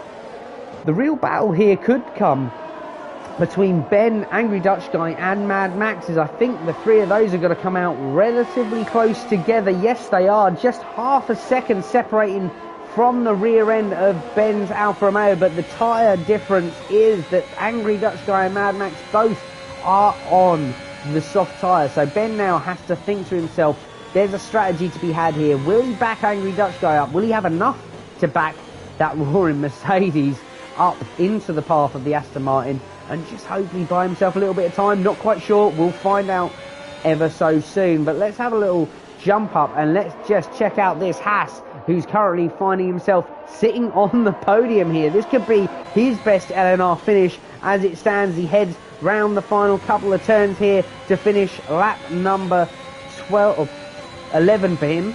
As he begins lap number 12, and that's one hell of an impact on the wall there, seemingly just losing the car on the exit of the final turn. We see him scrape down the side of the barrier. So unfortunate.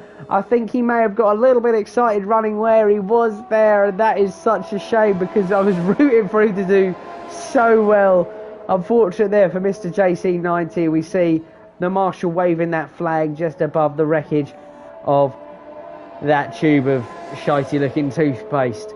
Let's skip back into the action then as we see we've got sector 3 yellow flags, no safety car because once again, of course, he's absolutely fine from that impact. The marshal's there tickling the top of his head with a flag as we see Dunners now still running P7 and maybe struggling a little bit here in Brazil to catch up the order. He's on the soft tyre, but there seems to be one hell of a gap. He's got an 8-second gap now to P6 and Drew, so this once again is playing into the hands of Jake, who's started from the back of the pack and has worked his way up to P2. RPI currently leading this race, and Ben Harvey finds himself once again sitting back on the podium. So he is one to watch. The freshest tyres on the circuit right now are Ben's mediums. RPI picks up his first penalty. Is that his first penalty? Let's just find out. I don't want to go all Chris Kamara on your asses. We don't want to do that. Yes, it is his first penalty. So current penalty runners are RPI and Dunners, who will unfortunately lose that position to Woolsey as well. So we've got to bear that in mind. Dunners won't be picking many points up from this race. Could it be worthwhile him jumping in pit lane now, getting onto some fresh softs, going for a quicker lap? Because currently the fastest lap sits in the hands of Angry Dutch Guy. So not so much of a deficit for Dunners. He won't be looking at that thinking this is a horrendous, as we see Mr. JC there, binned it number 2. Sorry buddy, we got it live. As we see current lap times, but let's have a little look at the best lap time then, and just see if we can gauge anything from it, because you can currently see that Ben Harvey's best lap time is a 1:97, which is right up there, but in all honesty, it's looking very tight between himself and Mad Max.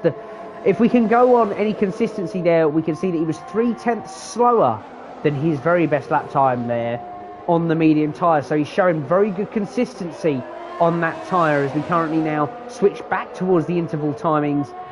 We'll take the lap data display away, and we will also see that race control have given Drew Cam another 3-second time penalty there. So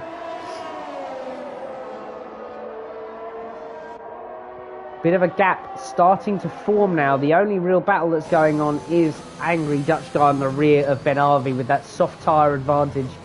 Mr. JC, the ball just jumped out on me. It happens to us all.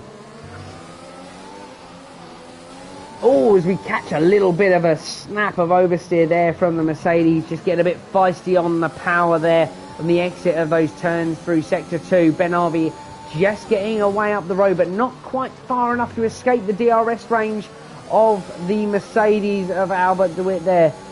So Ben now just trying to scamper his way up the road. He is penalty clear. He's kept his nose clean this race. The DRS wing has been activated on the rear of that Mercedes. As we can see there, there's a nice bit of clean air behind him. He's just going full on attack now towards the Alfa Romeo as they head through the Senna S's. Ben Harvey just trying to keep his car nice and straight. As you can see, that rear light there blinking away, indicating that he is trying to get as much of his ERS use as he can, as Angry Dutch Guy moves out to the left-hand side, has a little look on the inside, but thinks better of it at this moment. He was a little bit further than he would have liked to be. That ERS light still flashing as Angry Dutch Guy once again taking a little look up the inside. Can't make the move. Ben Harvey just shuts the door nice and early. He's taking the defensive line through these curves here, shutting the door at every given opportunity, hoping that maybe throughout this twisty section the Mercedes is going to come unstuck and just give him that vital bit of breathing room that he needs, but not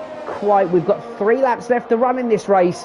How much longer will Ben hold on, and how much longer will Albert's tyres hold on? Remember, he's putting an awful amount of force through these tyres, and as I said earlier on, it's the front left tyre temperature that you want to keep an eye on through these twisty sections as you lead out onto this back straight. DRS wing once again open as we have a little look on board with the Mercedes. ERS in full flight there from the Alfa Romeo as he desperately tries to defend from the Mercedes that's just nibbling away at the back of his gearbox. DRS will open up again. Let's get off board now. Let's ride. Oh, it's so close. It's so bloody close.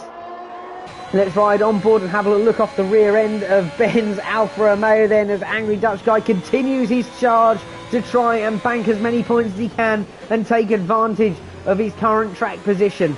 Looking further down the order, we see that Dunner's still struggling to get out of P7. He won't get much further on this race, but Angry Dutch Guy just running slightly wide, picking up a little bit of grass there as he just closes once again onto the back of the Alfa Romeo. This attack seems absolutely bloody relentless. We will skip back down the order because I can see just further down the road we can see Dunners on the rear end of Drucam, so we'll have a little look at that situation shortly as they head into the penultimate lap now. RP Lai controlling this race with a very commanding 9-second lead. Let's get the penalties up as it stands. And there we see Drucam has retired from the session, so that's allowed Dunners in. We haven't actually seen what's happened there, if there was an issue between the pair of them. That's another DNF. Brazil seems to be a cruel mistress for that, but we've seen in the meantime that Angry Dutch Guy has managed to get past Ben Harvey, so that move has just been done out of nowhere. Ben Harvey, will he try and stick to the back of the Mercedes as he heads into the final lap? We ride on board with this race as it happens. I'm struggling to keep up. Need more beer.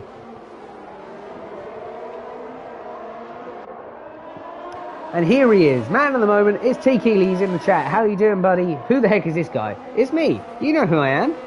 As we now see, Ben Harvey has made that move back with a fantastic move up the inside of Angry Dutch Guy, but has he left that move a little bit early? Because look at the rear. Here comes Angry Dutch Guy once again on the final lap. That Mercedes just pushing everything it's got. He ducks out of the Senna S's with the DRS, so Ben giving it absolutely everything, taking a lap to recharge as we now ride on board then with Angry Dutch Guy for what could well be one of his final attacks of this race. Ben now weaving down that straight, going for the Max Verstappen approach. ERS is open. Angry Dutch Guy dives it up the inside, runs a bit deep, as you can just see in the shot there that Ben dives back up on Angry Dutch Guy, gets the switchback. What a move.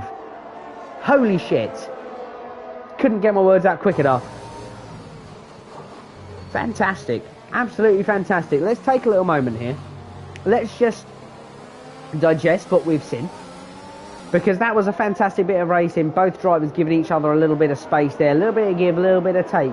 Got to hold and give, but do it at the right time. You know what I'm saying, T. Keeley? Right, so now as we pass around the final corner, RP Lai then takes victory here in Brazil for the Interlagos circuit race, round 3 of the festivities. P2 goes the way of Jake, and P3, a very well-deserved P3 from Ben Harvey. A fantastic bit of racing, absolutely fearless, diving it once again up the inside of Mercedes. A cracking battle between Ben Harvey and Angry Dutch Guy. Mad Max finishing P5. Dunners managing to salvage P7 following penalties. Woolsey taking P6 and Error 6 in P8. So this is following penalties applied. A fair few DNFs, in fact, this race. A little bit more challenging for some of the drivers this circuit. But let's just make a note of this. RP Lai taking P1. Jake taking P2 from the back of the pack as well. And Ben getting himself on the podium for the first time this evening. And I must say, what a fantastic, fantastic battle that was to watch between Albert DeWitt and Ben Harvey. LFC Jakey takes driver of the day.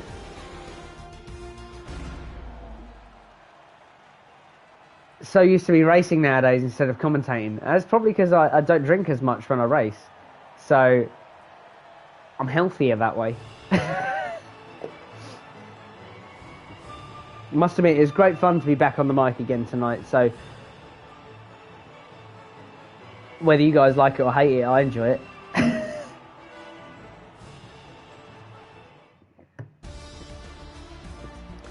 So here we go then, your final standings for the Sao Paulo Grand Prix. RP Lai takes P1, LFC Jakey following him home in P2, both of which starting from 11th and 14th on the grid respectively. Ben Harvey takes the final podium position, just snatching it away from Angry Dutch Guy, who finishes in P4. However, does pick up a point for the fastest lap with a 1 minute 9.266. Mad Max takes P5, Woolsey finishes P6, and Dunners, starting from 13th, does manage to take P7. Seemed to struggle somewhat there around Brazil, just trying to maybe find a little bit of space and just get out a bit of the action to try and progress up the order as much as his championship rival LFC Jakey. Error 6 finishing in P8. Drew Cam, Mr. JC90, Connor M, Ryan Mazataf, and Nita SJ finishing in spectacular fashion there, unfortunately bidding it or having issues along the way. Yeah, had a cracking Xmas. I say Xmas, I've just read that straight off the screen. Shows that I've been drinking a little bit. Had a great Christmas, buddy. Hope you guys had a great Christmas as well. So glad that you can join us. You've joined us at the right time as well, because we're about to finish the Christmas special underneath the lights here in Bahrain. Now let's get a little bit more information up then. What can I tell you about Bahrain? Other than it's going to be the setting that crowns our champion for the Christmas special of 2021. Now have a little look at how the table has changed since last time. 53 points the way of LFC Jakey. RP Lai running 50 points. Let me make a note of this. RP Lai running 50 points, Dunners 46 and Mad Max 43.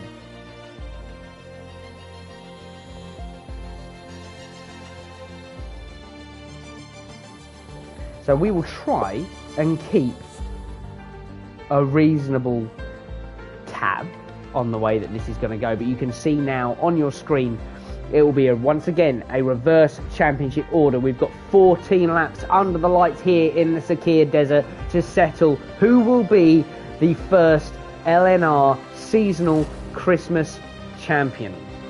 Will it be LFC Jakey in the Alfa Romeo there? Will it be RP Lai in the Ferrari? Or will it be Dunners or Mad Max? Who knows? Your 4 contenders are right there. They are the 4 people who can still make this their night.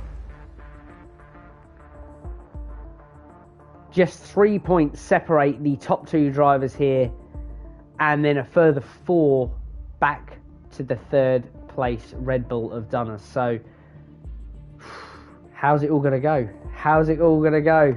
James Pello says, Jake for the win. I bet T. Keeley's sitting there going, Max for the win. Your guess is as good as mine, people. Your guess is as good as mine. So far, we've seen some very, very consistent driving from both Dunners and Mad Max throughout rounds 1 and 2. However, Brazil seemed to show a couple of little cracks there. So that seemed to be Jake's evening for Brazil. How do they fare up in Bahrain? Bahrain, obviously, being, one of multiple Saudi Arabian circuits now. One of multiple. Anyway, it is the international circuit, and it was opened back in 2004, so a relatively recent one. It's obviously appeared in the Formula 1 series since that time. It's 15 turns with a length of 3.3 miles, and we've got 14 laps of it. So strap yourselves in, people. We're in for one hell of a finale here. Who am I putting my money on? Oh, there we go. Jimmer's in the house. Jimmer's here for the finale. That's what I like to see.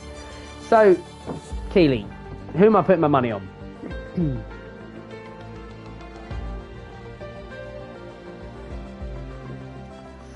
It's a very, very tough call. I'm not going to lie. It's a very, very tough call.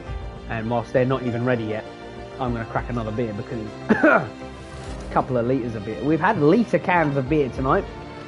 If ever you're interested, we've had a couple of litre cans of Faxa beer, which is, I believe it's a Danish beer actually. It's actually alright. It's actually alright. We've had a couple of litres of that, and now we're going to tank ourselves up for the finale with a few Stella Artois, because that was what was to hand. Stella Artois, I know.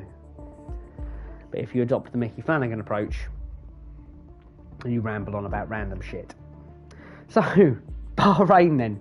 15 turns. What is going to happen over the next 14 laps could be pinnacle. It's and not an Aldi special, it's a B&M special today, mate. B&M special. The old Faxa. Looks a bit Danish, I must say. Established in 1901, so they must have been making paint stripper for a fair old amount of time. Anyway, ladies and gentlemen, here we go. There are no corner names for this, so I'm just going to sort of be going with the flow. As such, we'll roll with that. And that's the way I'm going to roll it from a professional perspective as well.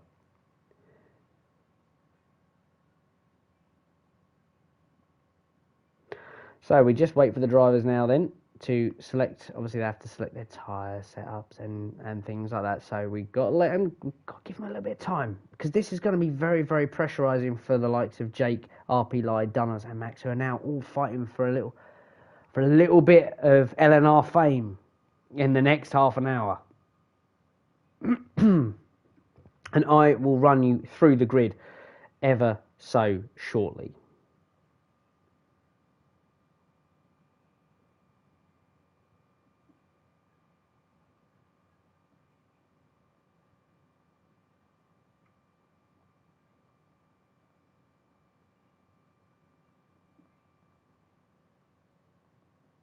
And you know what we're going to do? We're going to run you through the grid in a very, very spectacular fashion. We're going to go for an old school Aaron grid walkthrough. T. Keeley will know what I'm talking about here. We've had a couple of beers. We're getting a little bit leery now. It's the final race of the night. I said under the lights, but it seems to be quite, relatively light out here in Bahrain.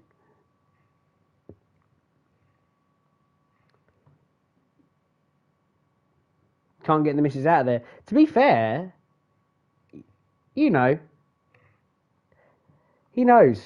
He knows. This man is obviously a lifelong fan here, and that's what I like to see.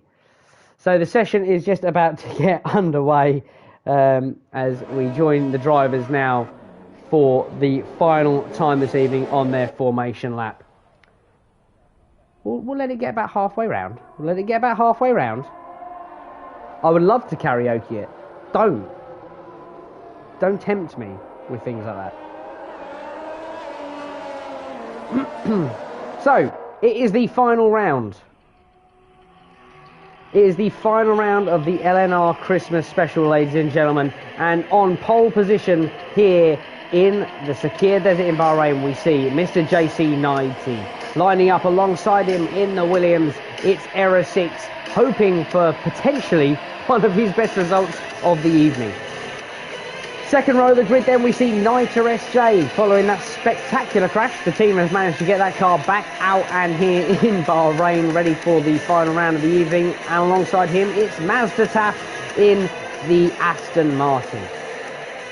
Third row of the grid, then we see Connor M and Angry Dutch Guy, both Mercedes here, taking to the grid in Bahrain. Angry Dutch Guy looking to make some work on those soft tyres in P6. P7 goes the way of Ryan, P8 goes the way of Woolsey, and 9 goes the way of Ben Harvey in the Alfa Romeo. Dunners sits in P11 and RP Live in P12. And rounding out your grid, we see LFC JP.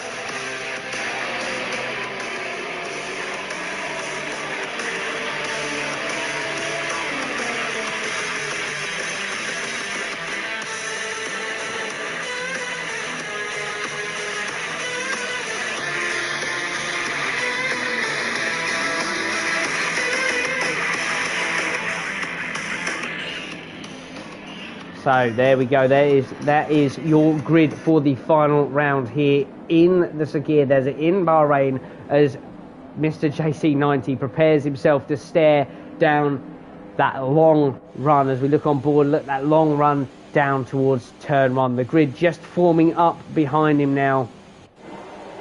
So let's get ourselves in a decent spot to watch the start of this race then. 4 lights are on, 5 lights. And here we go. We are racing here in Bahrain.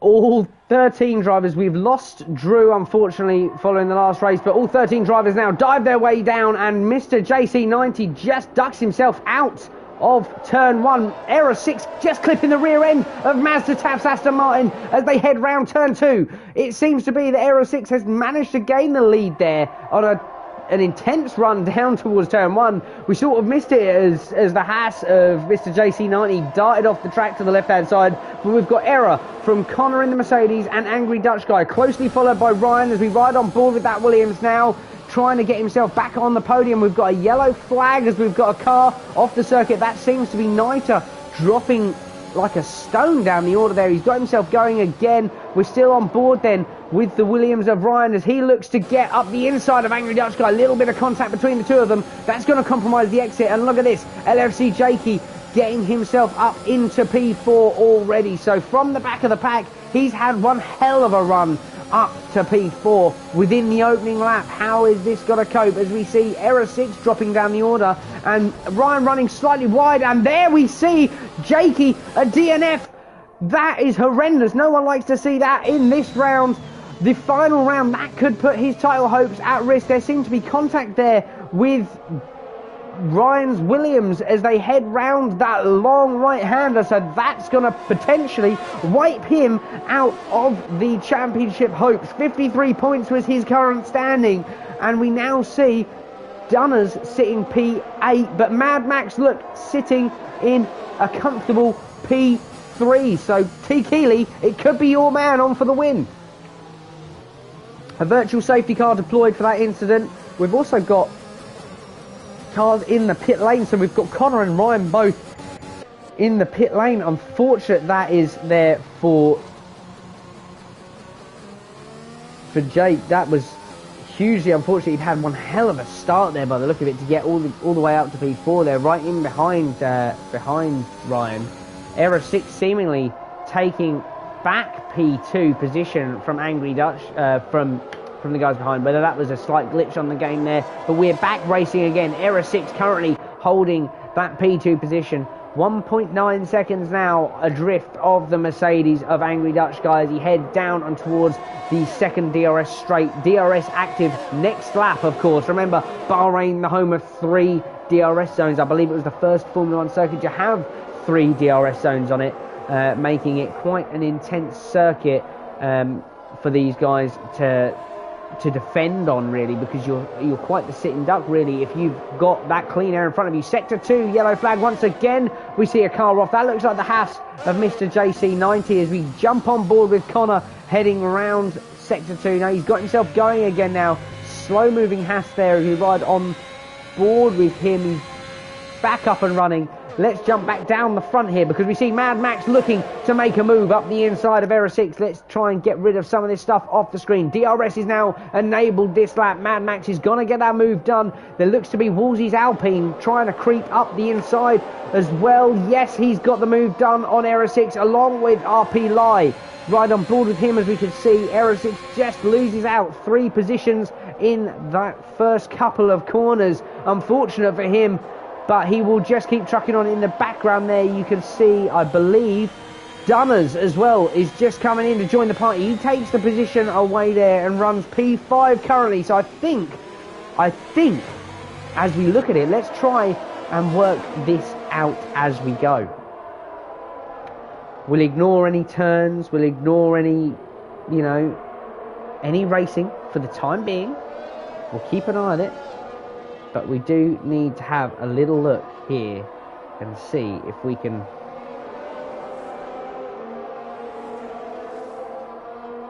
just get an idea on, if I can just calculate this as we go. Right, here we go.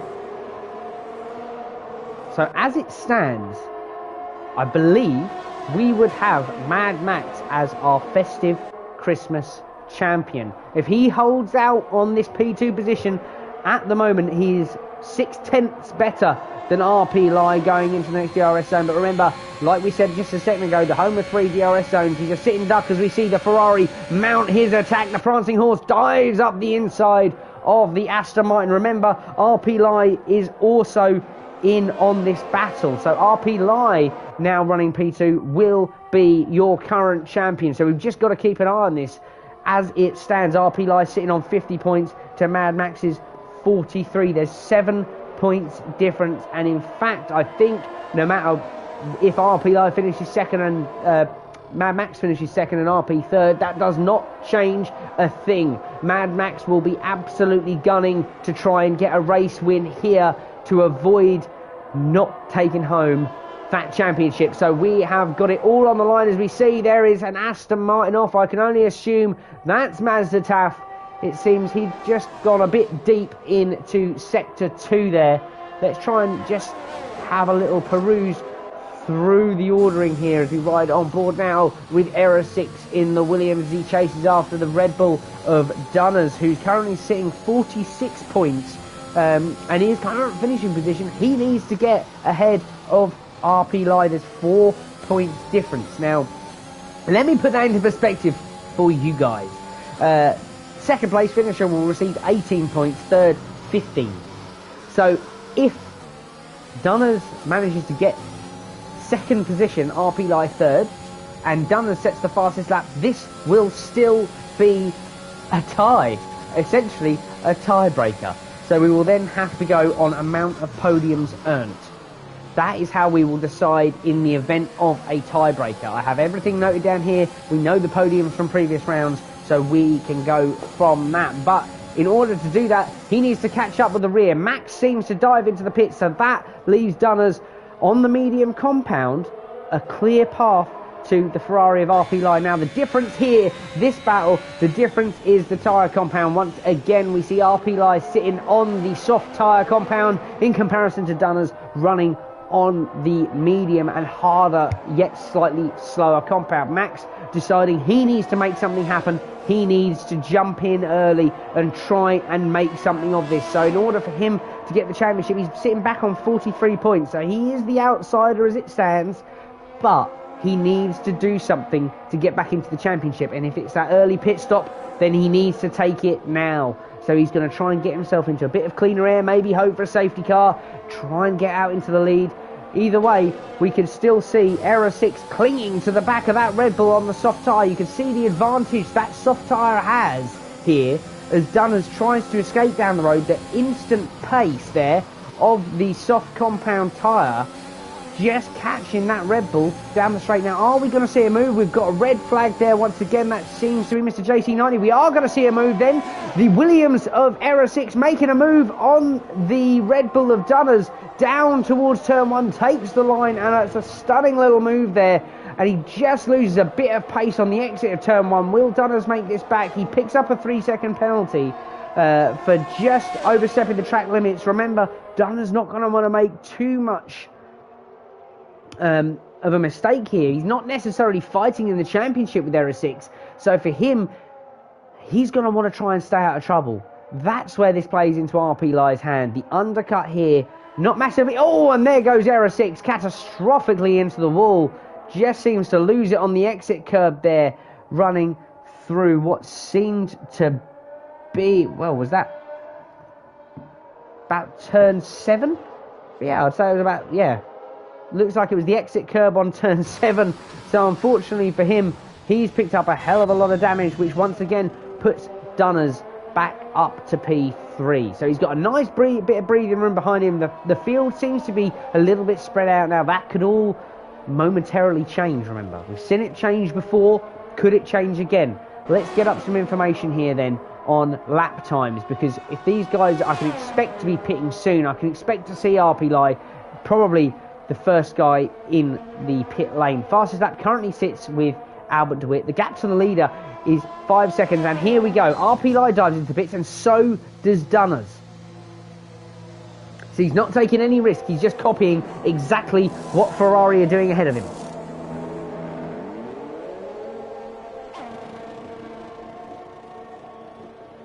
Potentially then, Dunners now looking to see exactly how close he can get. But remember, Max pitted early. That undercut has worked. That undercut would have pulled him right back behind RP Lie where he was. So he's now in a one-to-one battle with Dunners. So this could cause Dunners some issues as opposed to RP Lie. Remember, Mad Max and RP Lie both now running the medium compound. Dunners in the advantage zone with the soft compound.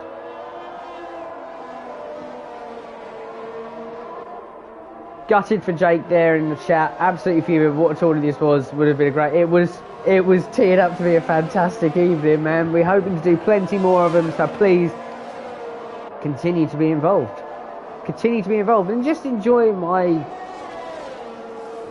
talking shit for the next 5 minutes, because I think it's all about to go down. We're going to try and keep up to date with it as best we can. The pack has spread out now, as you can see on the left hand side of the screen there. You've got second gaps at least all the way down the field, so we're going to wait for this race to tighten up. And in the meantime, I just want to see from the guys that are watching now, who would you guys vote as your driver of the tournament so far?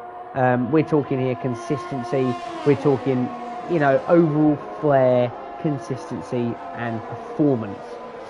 I'd be interested to get some feedback. Meanwhile, we see Ben now making his pit stop, so he drops out of P1. He'll drop back down the order. He wasn't necessarily involved with this race up the front here in this round, so he will be just dropping onto those soft tyres, looking to pick up a bit of pace at the end of the race. This could be all very, very telltale, however, to the ending of this tournament. Remember, the fastest lap does score a point indeed. So, with that being said, if someone needs that point to draw themselves level, I mean, we've got 4 points difference now between Dunners and RP Lie. Dunners not currently holding that track position. It is literally, at the moment, that track position is in the hands of RP Lie, and at the moment he has himself a very tasty looking gap there between himself and Mad Max. But I think if we look from the rear wing, you may just be able to make out, there's the Aston Martin, and just coming around the corner now, there is the Red Bull of Dunners. So Dunners will be getting himself a little bit of a toe now off the rear of that Aston Martin as we just cruise over those horrendous skid marks there that were left by LLC Jakey, unfortunately ending his race way too soon for what we would have hoped for so far here in Bahrain. But this is now where I can expect the move to be made. The ERS light flashing on the rear of that Red Bull now Dunner's looking to make the move on Max. Let's ride on board as he dives up the inside towards turn 1. Error 6 DNFing there up by the corner, where we also lost Jake as well. Doesn't seem to be like we're bringing out a safety car as of yet. We'll keep you up to date if that happens. It's a yellow flag. We've also got a Haas off, as you can just see the Aston Martin trying to take the fight to the Red Bull round the outside. Both of these guys once again going for that championship victory, as we now see Dunners take that P3 spot, just using that advanced grip from the soft compound tyre just to get the job done. Now he will chase off down the road. You can see just underneath the Armco barrier there the Ferrari of RP Lai, who's currently sitting as the Christmas 2021 tournament champion here at LNR Late Night Racing League. Remember, we race every Tuesday. How was that for a little bow? Impressed with myself. So there's not really much to report at this moment in time, other than we have 5 laps remaining in this race, and it is short. It's gonna hot up. It's gonna get hot up, because you can see that the timing is coming down now between Dunners and RP Lai. RP Lai just trying to keep his calm cool. Probably Merry Christmas, Joseph. Hope you had a good one, buddy. As we can see, Dunners now just trying to catch the rear end of that Ferrari.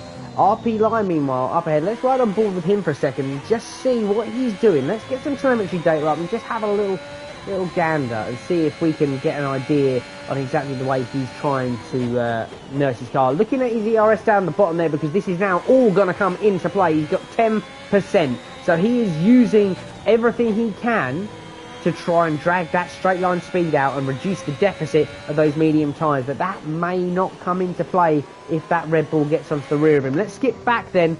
The ERS situation on the Red Bull, he's pushing it. Once again, ERS is now open for that split second, just to try and get that exit, try and get that pace and latch onto the back of that Ferrari. But I don't think position is going to be enough. I think Dunners will need that fastest lap, because he's 4 points adrift when we started this race. He's 4 points away from RP Lai, and the difference between second and third is 3 points. He's going to need that fastest lap. So you'll see we've got the fastest lap. We'll get the fastest lap open now, whilst we've got the chance to analyse this data and have a little gander here. So we've got fastest lap data open. The fastest lap currently is a 1:29.678. The fastest lap from both RP and Dunners are 1:29.7 and 8. As it stands, the last lap from Dunners where he's pushing is 0.6 faster. So we can have a little look if we combine the top right of your screen, where you can see the lap data, and the left hand side where you can see the driver's overall fastest lap from this session. So we can see there that Dunners, maybe by pushing too hard, isn't getting the lap that he's going to want. He's going to want to get past RP Lai, and he then needs to set that fastest lap, or use that fastest lap as a way past. You can see him now absolutely pushing. Let's get this off of the screen as we now get the interval timings. The timings now starting to plateau out a tiny bit.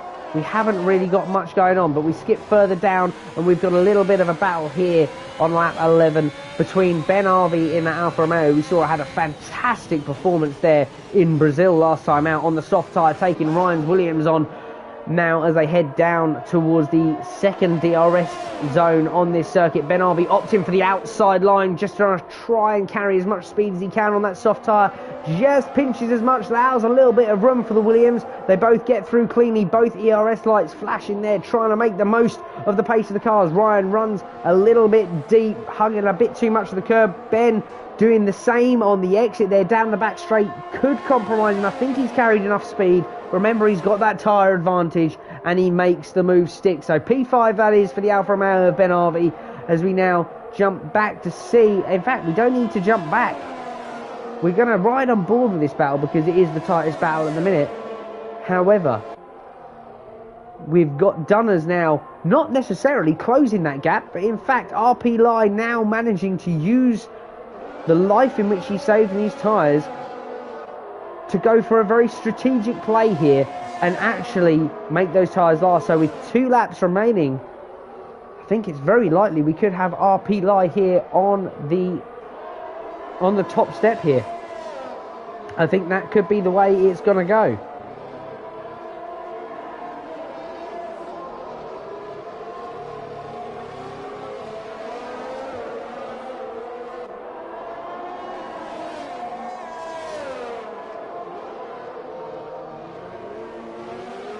So you'll just have to bear with me. We're just looking a little bit into a couple of other bits and pieces here at the same time.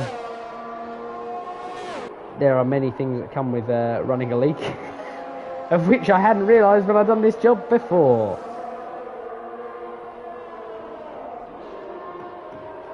But we see Ryan there running very deep again. That gap between himself and Ben Harvey's Alfa Romeo has opened up, and in fact this race has opened up a fair amount. And as Joseph putting in the chat here, great to see Albert racing tonight. It's fantastic to see Albert racing tonight, and it's absolutely fantastic to see him commanding his drive here through Bahrain, certainly doing it for that special someone. And once again, absolutely applaud the man for his commitment to any league that he races in. He's an absolutely fantastic gent, and we are so glad to have him amongst our driver roster. As you see, once again, that gap is not going down. In fact, it has opened up, so I think this could be the end. Dunners may well have used all of his life on those soft tyres, chasing desperately after RP Lie as we are on the penultimate lap. So let's ride on board then with the rear end of this Ferrari as it heads down the second DRS zone of Sector 2, down towards these very tricky left-right Dunners. He's going to be hoping that potentially RP Lie drops those mediums, but you've got to think the longevity of these tyres, they're going to stick it out. You'd think that they're going to be able to hold this race. As Mazdataf now out of the session, we see him down on Sector 1 there, just out of Turn 2, I believe, just onto Turn 3. Looks like he may have lost it on the exit curb there. We won't see a safety car. We'll just see that area yellow flagged for the remainder of the race. But what a race this has been as we now begin the final lap. Angry Dutch Guy now heading the pack down into the final lap of this evening's races as we're just shy of midnight here. What a long evening of racing it's been for these guys, but I hope they've thoroughly enjoyed it. I certainly have. It's been full of action. We've seen thrills and spills all over the place. Ryan picks himself up a 3-second time penalty for race control. We'll run through the rest of the pack as it stands at the end of the race, and of course we will go through the entire championship at the very end. And we've had a request here, so we're going to ride on board for the final lap here with Albert DeWitt, as he will take himself yet another victory, and we will get a beautiful shot here of him driving himself round the final few turns here in Bahrain to secure himself one of his final victories of 2021.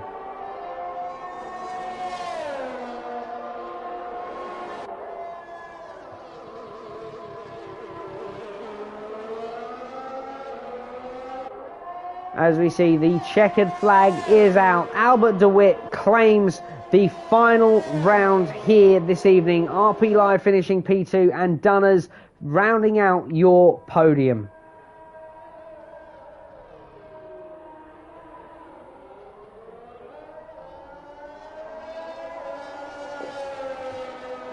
What an absolutely fantastic evening of racing we've seen, and I believe if my calculations are correct, we do have the result for your Christmas tournament champion. They will be revealed within the next couple of minutes. What a man, Albert. Well done, says Joseph Morados. 2 massive hearts on there for him, and there's 2 great big hearts here from LNR for you, Albert. Fantastic effort this evening. Fantastic of you to turn up, and we are so grateful that we have you. What a man, what a legend there as he just coasts the car now around this cool down lap under the lights here in the Sakir Desert.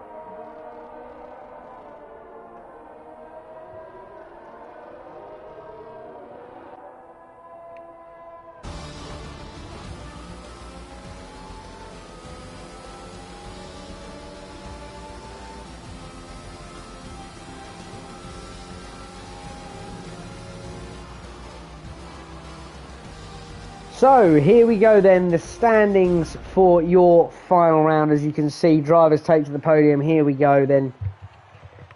We are about to see for certain who is the LNR Christmas champion of 2021. Both Angry Dutch Guy there and RP Lai celebrating on the podium. Angry Dutch Guy taking the victory under the lights of Bahrain. A very hard fought battle, and unfortunately it seemed just like Dunner's tyres didn't last out just as long as he'd have liked. But we see Angry Dutch Guy takes P1, RP Lai P2 from 12th on the grid, and Dunner's P3 from 11th spot. Mad Max rounding into the top 4. Unfortunately, not quite enough. Close, but no cigar. Ben Harvey takes P5. Woolsey takes P6, and Ryan in 7th. Connor taking P8 in the second of the Mercedes on the grid tonight, and Niter taking P9.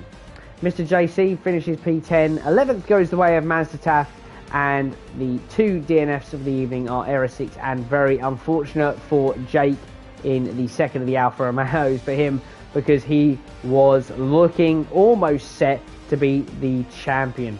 Fantastic racing all round, but I think we are about to find out exactly who wins the tournament here. And there we go. You can see the results are there as it stands. It's RP Lai winning 7 points clear of Dunners in the Red Bull. So our Christmas tournament champion goes the way of RP Lai. Fantastic effort. He's made himself into the Hall of Fame for 2021. The last man to enter there for this year, of course. And, you know, very, very shortly, we hope to see the end of Season 2. So please, obviously, tune in each week. Don't forget to drop us a like and a subscribe if you like what you heard tonight. We'll be joined again next week for round 8 in Austria. We're taking on the hills of Styria. And you'll be joined again by Mechanical and Scotty, who once again done a fantastic job last week. So we're really, really looking forward to having those boys back with us. We hope you all enjoyed this evening. Champion RP Lai in his Ferrari has had an absolutely fantastic drive, just keeping himself consistent. And the irony is, it was just all up and down. I think the moment of the evening goes towards Niter for that spectacular crash in Brazil. But what an evening of racing it's been. 4 solid rounds, 100% total race distance, and the man that comes out on top is RP Lai. Thank you ever so much for joining us. We hope you join us next week, where we take on round 8 of the Season 2 LNR Racing League in Austria. It is the second round of our sprint qualifying session, so there'll be a 5-lap sprint qualifier instead of the regular short qualifying session. That will all be explained next week by Mechanical and Scotty. I've been Aaron. I hope you've enjoyed your evening. Thank you very, very much for joining us. Take care. Have a cracking New Year's. Good night.